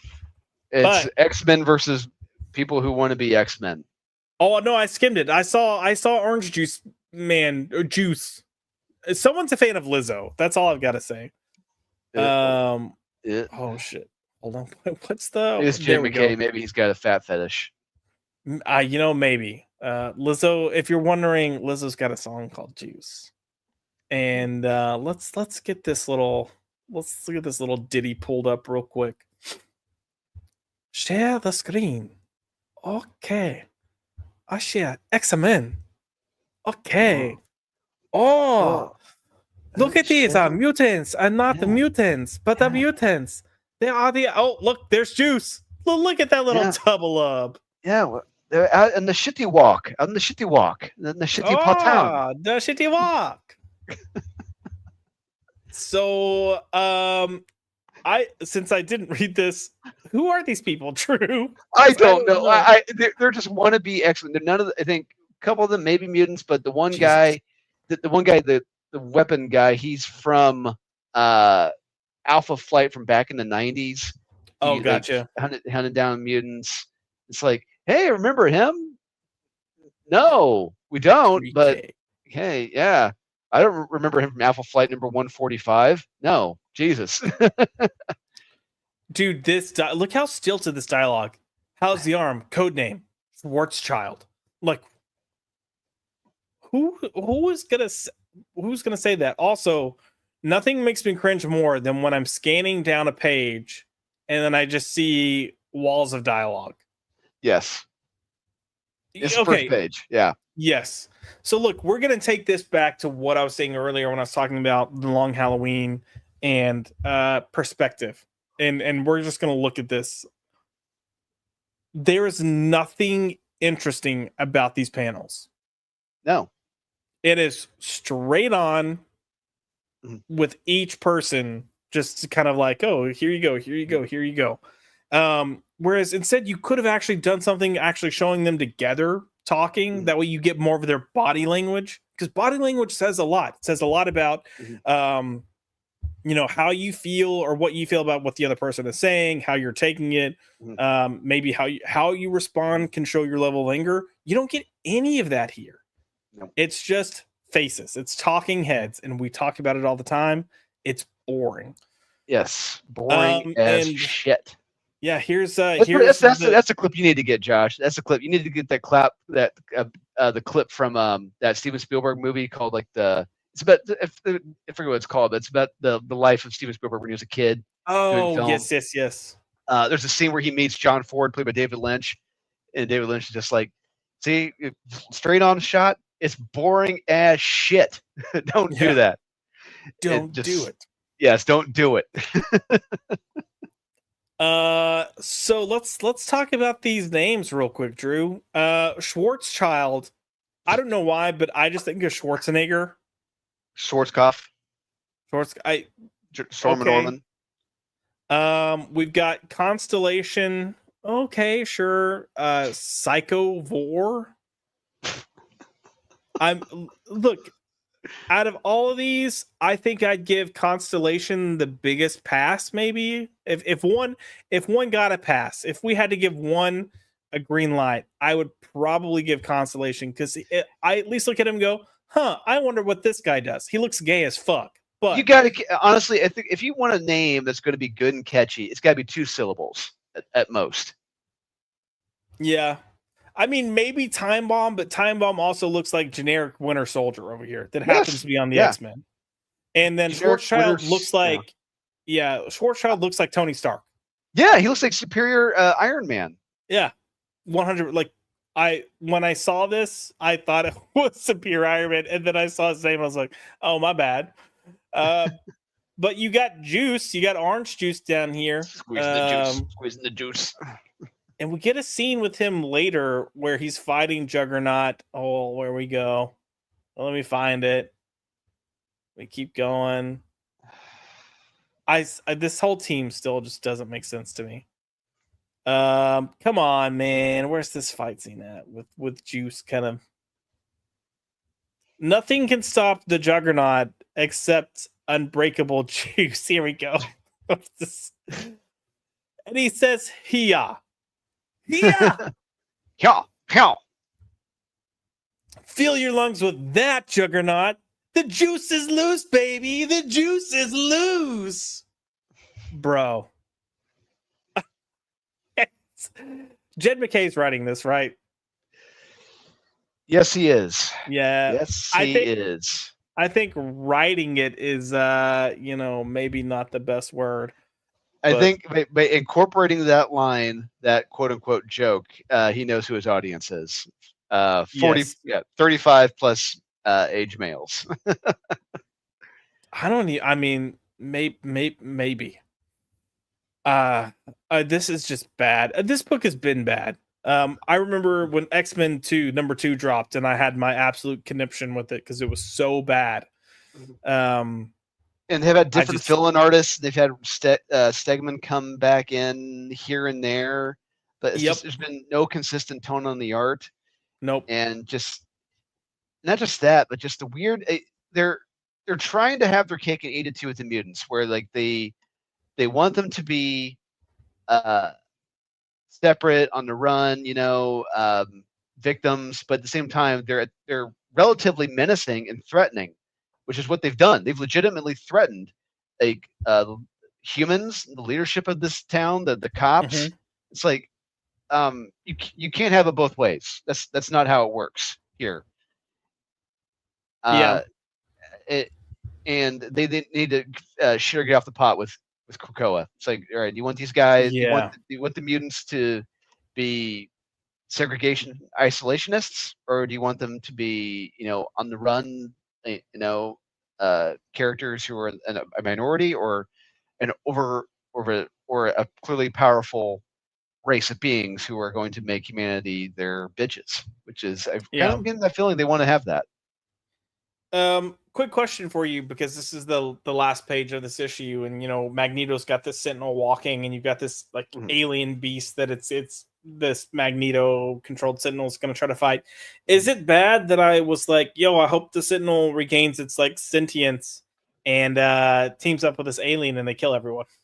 That would be if that happens in the next issue, I'll give Jed McKay all the kudos in the world. Like, you gave me a twist I did not see coming. That would be fucking amazing.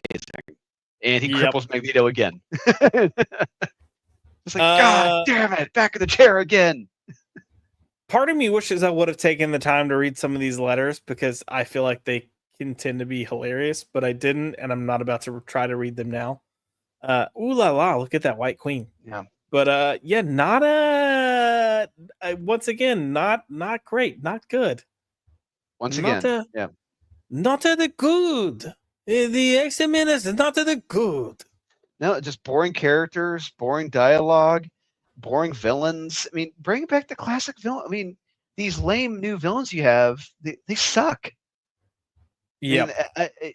If there's one, like we talked about this with Jeremy Adams on Green Lantern.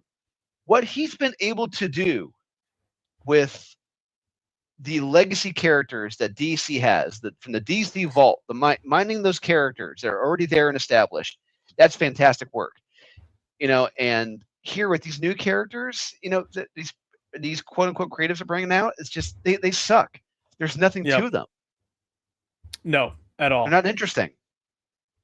At all. We're gonna sneak on over to League of Comic Geeks real quick, just to look and see what some of the folks are saying over here, because I have a wonderful little 5-star review pulled up by Andron 5000, Drew, and he says, "No one." Hold on. I gotta get in character for this. No one does aura farming quite like McKay, man. Like, another dope ass issue with so many hype moments and aura. Plus, like, great art too. Every issue just hell yeah. 5 stars. 5 stars. 5 stars. What the fuck does that? No one does aura farming quite like McKay. Another dope ass issue with so many hype moments and aura. Yeah, bro, you said aura farming. We got it. You don't have to repeat the aura. I want to know. I want to meet Andron 5000. I want to meet you. If you happen to be at Dallas Fan Expo, I hope you are. Please, I would like to. I want to ask you questions about life. Yeah. Oh God. We got some random smart A55 going. Okay, that was awesome. 5 stars. 5 stars. Yeah. Other than that, really not a lot of crazy 5-star reviews. You have Trust Alone Man coming in saying, love seeing both teams in action. Alaska team is badass as always. A new team is promising. Hype for some Magneto in the next. I think Magneto's the one interesting thing in this book. Amazing art team, but it's not amazing art, man. No, it's not. No, if clearly they haven't seen Stegman's other stuff. Stegman did that. Yeah. They clearly have not seen Stegman's other stuff. They never saw Stegman on was it Vanish? Yep. Yeah, they never saw his work on that. They never saw his Venom stuff, his Wolverine stuff. Not true. Nos comes in with just bear with me for a second. Another great issue. It's hilarious how certain books get to thrive when it's not bogged down by crossovers and pressures from the X office. Nos, I agree with you there in terms of the crossovers, but I'm not going to say that this issue thrives. But hold on, Drew. Nos also says, I actually like these new X-Men, and I hope some of them stick around. There's nothing to them. I don't know what you can see. What the hell you could like about them? There's nothing there. Yep. But you got juice. The juice is loose, man. Squeezing the juice. If we have to live with the juice is loose, squeeze the juice, whatever juice the phrases we can think of, I might Kurt Cobain myself, if I chose to read this on a monthly basis, but I don't because I'm intelligent. So, real quick, let's just look and see what the folks are saying here in the chat. Oh, we have Salty Traveling Sea that oh no, Salty Traveling stop the Asian hate. I know how to do the Asian Salty. With the shitty pot town. We like the Asian. A shitty walk. Let's see. Oh, did you guys read Captain Planet? I did read Captain Planet. Did you read Captain Planet? I did. We will briefly touch on that in 1 second. Let me just look at the rest of these comments real quick. He looks like Camille from League of Legends, lower half. Oh, that's on Brainiac. I don't remember Camille from League of Legends, so I'm gonna be honest. Or Draenei, legs from World of Warcraft. I also don't play World of Warcraft, so no. I'm striking out, dudes. Apologies. Got nothing. It's salty, but this is rip a level bad. Yes, it a lot of this has been. And then Kaiser put again, this is all happening in a pocket universe, and Onslaught is still in control. I refuse to believe this is happening in the 616. We're all hoping for that.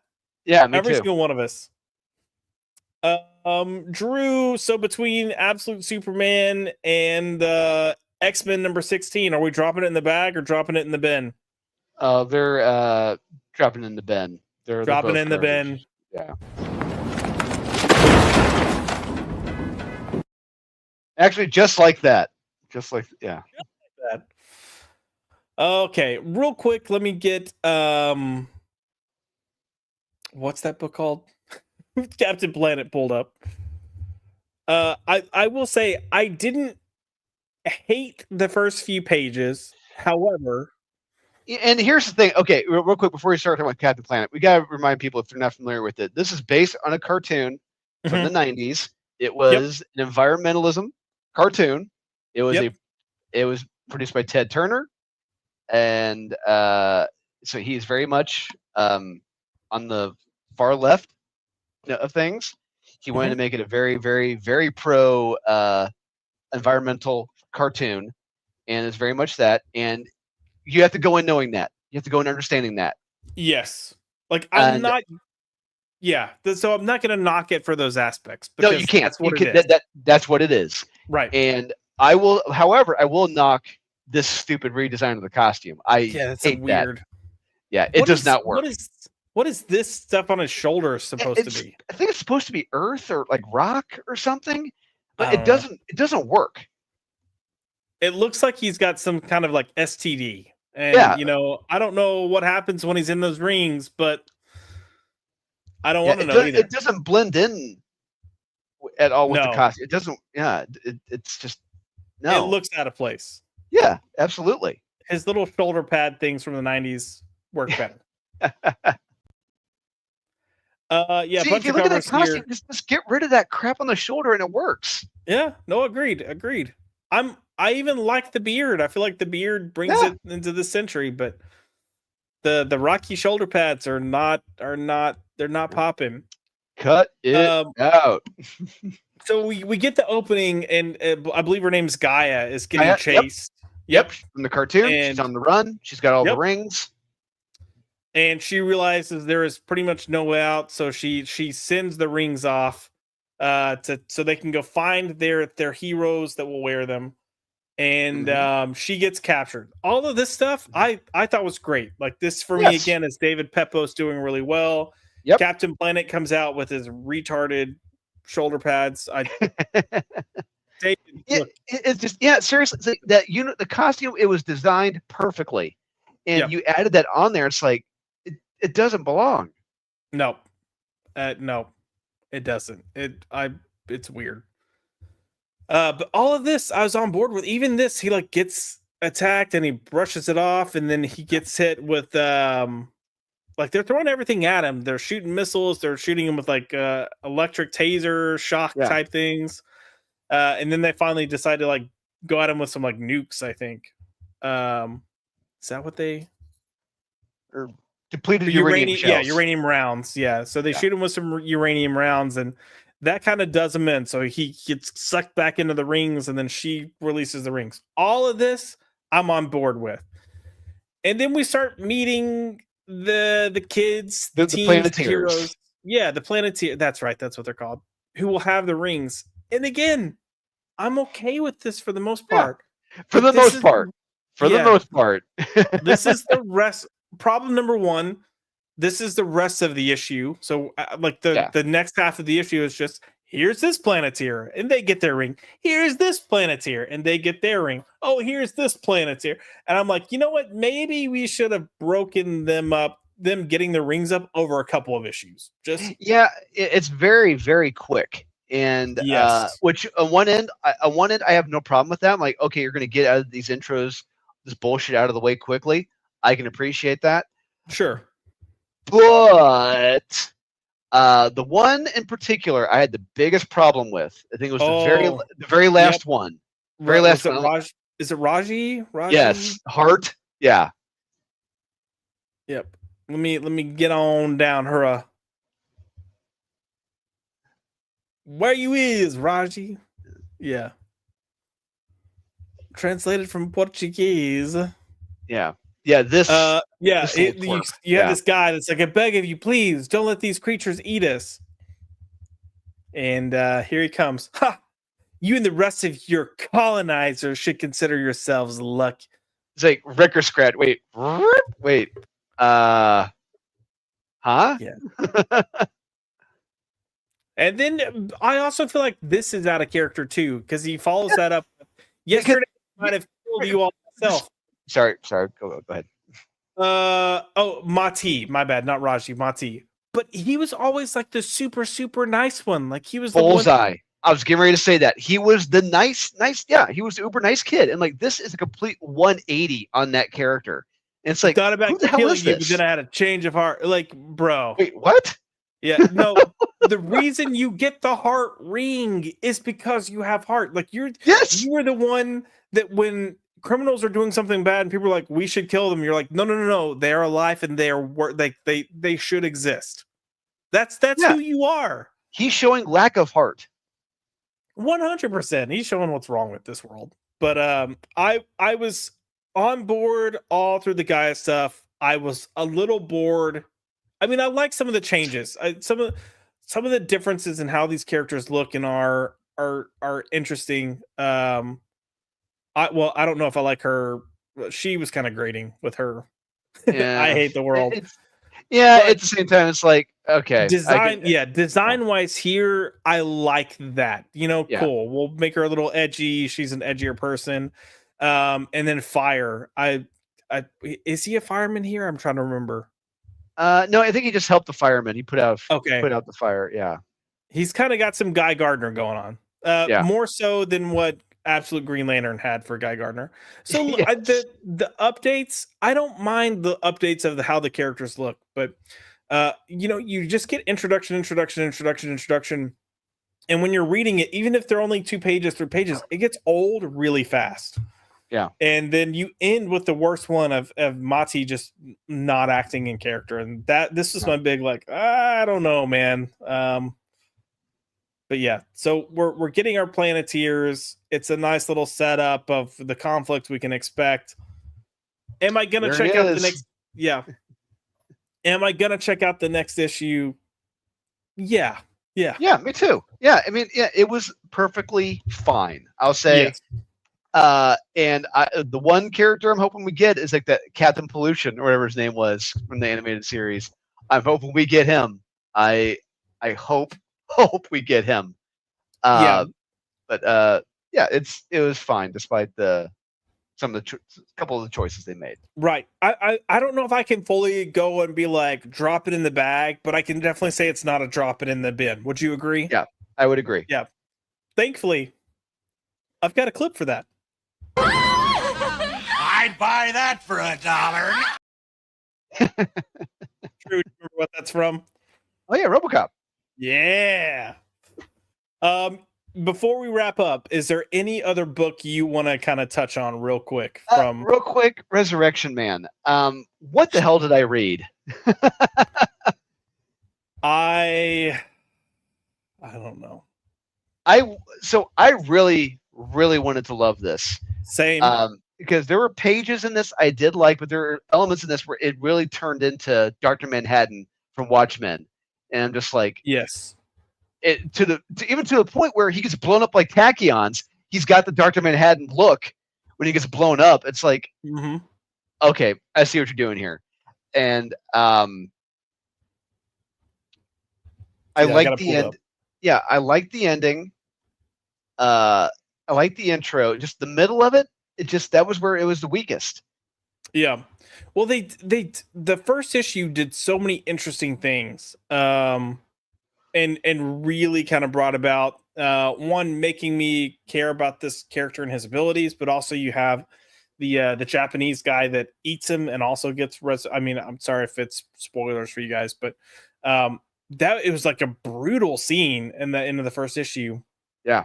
So I left that first issue pumped, really ready to come into this, and didn't hate it. But yeah, I'm with you. It was just like I don't know if my expectation or anticipation caused me to dislike this, but or hindered it for me. I don't want to say dislike it, but I just didn't enjoy it as much as I wanted to. Same. I will say I do think some of this art is beautiful, though. I mean, I get that it's there are areas where this art is really freaking good. Although now that I'm looking at that, it looks like he's got a boner, so maybe I was talking about this middle panel. I like the way that's drawn, and then I noticed that other panel looks a little weird. He's got a boner. I guess the best way to describe it is Ram V has a tendency to get super flowery and in his thoughts and kind of go crazy places with things, and focuses on too much at one time. And I was worried his head gets up his own ass and gets very pretentious. I was worried that this was going to be that, and I read the first issue and I was like, holy shit, like he's I think I even described the first issue as being focused. and then this kind of feels like he's starting to go into those up his own ass type things. So a little pretentious. Would you agree? I would say a lot pretentious, especially Yeah. as the story progresses. And I'm just like, it's just like, all right, I'm losing interest quickly. Yeah. So I look, if I'm being honest, I'm gonna probably keep checking out at least another issue or two, just to see because sometimes it's like let's go out there and then kind of rein it back in. So we'll see if it gets there. But I forgot, what did he call himself in this when he's in the red cloak? I can't remember what he refers to himself as. I forget. Yeah. Yeah, I don't know, but yeah. And then I believe you read the. Did you read the Amadeus Cho book? Should we quickly look I'm at kidding. that? Or? I Oh. didn't. I was joking. Okay. I didn't either. Yeah, I steer clear of that like the plague. It's Yeah. just the unmitigated stupidity of Marvel to produce that comic. To think he is that special. It's like, you got to be fucking kidding me, and you have to have all of your collective heads up your asses to produce that. We're gonna look at some comments as we wrap up the night, but I will say right now we currently have 111 people watching. 101 of you are over on X, and then 10 of you are on YouTube. X folks, for those of you on X, please, even it's for 2 seconds, come over to YouTube, hit the like button for me. I would greatly appreciate it. I'm happy you're watching regardless, and don't be afraid to comment. Like, we see your comments too, but join the conversation. There's a fun chat going on YouTube, so you should come join us. But final few comments, we had Kaiser Jose coming in with Hipster Planet. I mean, you're not wrong. And Chris, I'm so glad you said this because I started to bring it up and didn't, but he went, "This looks nothing like Don Cheadle's Captain Planet." If you was that college humor? Yeah, I think it's Funny or Die. Funny, was it Funny or Die? Or yeah, one of those. Yeah, they did Don Cheadle did a Captain Planet parody, and it was great. It was hilarious. Earth, wind, water, fire, hot. Yeah. Corey, KJ Corey's going to bed. Good night, brother. And guys were like, we were just praising Resurrection Man a few days ago. Add it to my polls. What the fuck? Sorry, this is the look. I've openly told my local my shop owner that I will not do pull lists. I don't have enough faith in publishers. I don't have enough faith in especially from the big two. I could probably stand to do it for like Ghost Machine and I'd be fine. But he knows I like those, so he just kind of gets me a copy anyways. But yeah, I just don't trust them. And he's even had other customers that have had pull lists for years, and they're like, "Hey, I'm gonna end the pull list. I want to keep reading these books, so like don't diminish it from your thing. But for right now, like I don't know if I'm gonna keep going long term. So, which I look fair because books are." Chris said Blood and Thunder was good, and I don't know if I read that. I did not. I'm trying to see what Blood and Thunder even is. I did flip through Fantastic Four fanfare. It's fine. The first story was fine. Like I like that, brother on brother banter with Johnny and Ben. Yeah, but after that, it ends abruptly, and then after that, I was like, I'm not seeing this. I'll have to look into it. So, Drewski, anything you want to say as we wrap up tonight? This week it was a mixed bag. A lot more bad than good, unfortunately. Which, hey, unfortunately, it happens. Yep. But I will say, hey, sign up for Unholy Nightmare. Yeah. Kickstarter.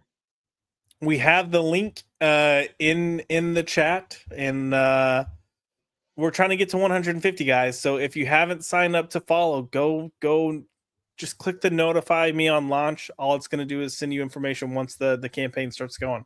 Yeah, all of you on X. Yeah, all of you on X watching. Right. Yeah. All of you people on X, where are we at now? All 102 of you on X, or our YouTube crowd keeps falling. Maybe they're leaving to go sign up on YouTube. But yeah, all 102 of you on X, come to YouTube sides. You can see the link to I'll share it on X too. But yeah, go sign up and keep an eye out for Unholy Nightmare 2 and its launch, which is launching June 6th. But we got some fun stuff coming for you guys on that. Anything else, Drew? Where can people find you if they want to follow you on the internets?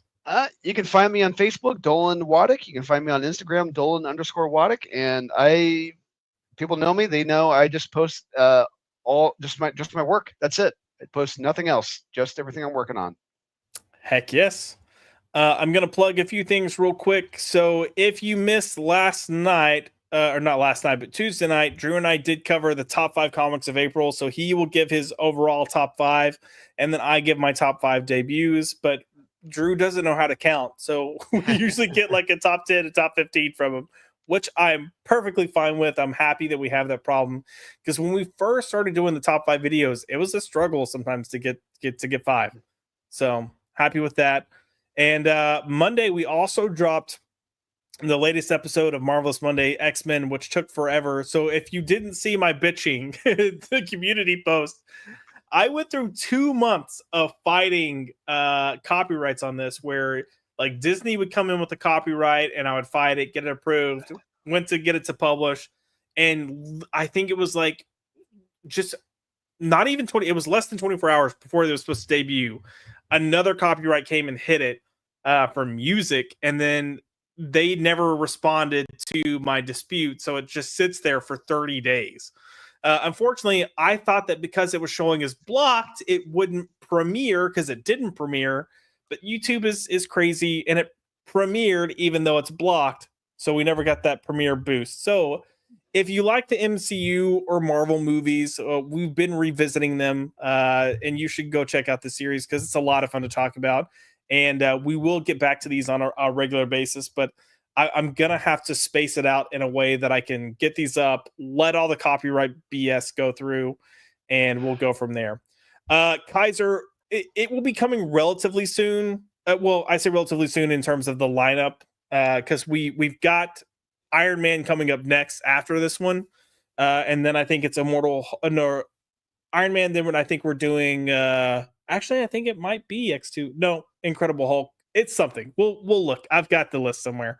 But we'll get back to these. I just have to make sure I'm in the headspace to fight this BS copyright. Yada, yada, yada. So, but other than that, next week, really excited because Comic Book Club here for the channel. We are returning back to Alan Moore's Swamp Thing. And we're going to be picking up with book 2 and reading it. And if you missed the first book in our first discussion, go pick it up, read it, listen to our conversation. This is one of my favorite shows that we do here on the channel. I love just getting a group of people that love comics, that love the medium, love art and storytelling, and just talking about good books and talking about why books are good and what works and doesn't work. But we've had a string of some pretty solid comics, and I just can't wait to keep this series going. So if you haven't read the first trade, go read it, and then make sure you read the second trade by next Tuesday. And with that, I think we're going to wrap up the night. Thank you guys for tuning in for the first ever Floppy Drop. We will be back next Tuesday for the Comic Book Club, and then also Thursday for the newest episode of Floppy Drop. Until then, stay floppy. We might roll with that. Stay floppy, folks. Stay floppy.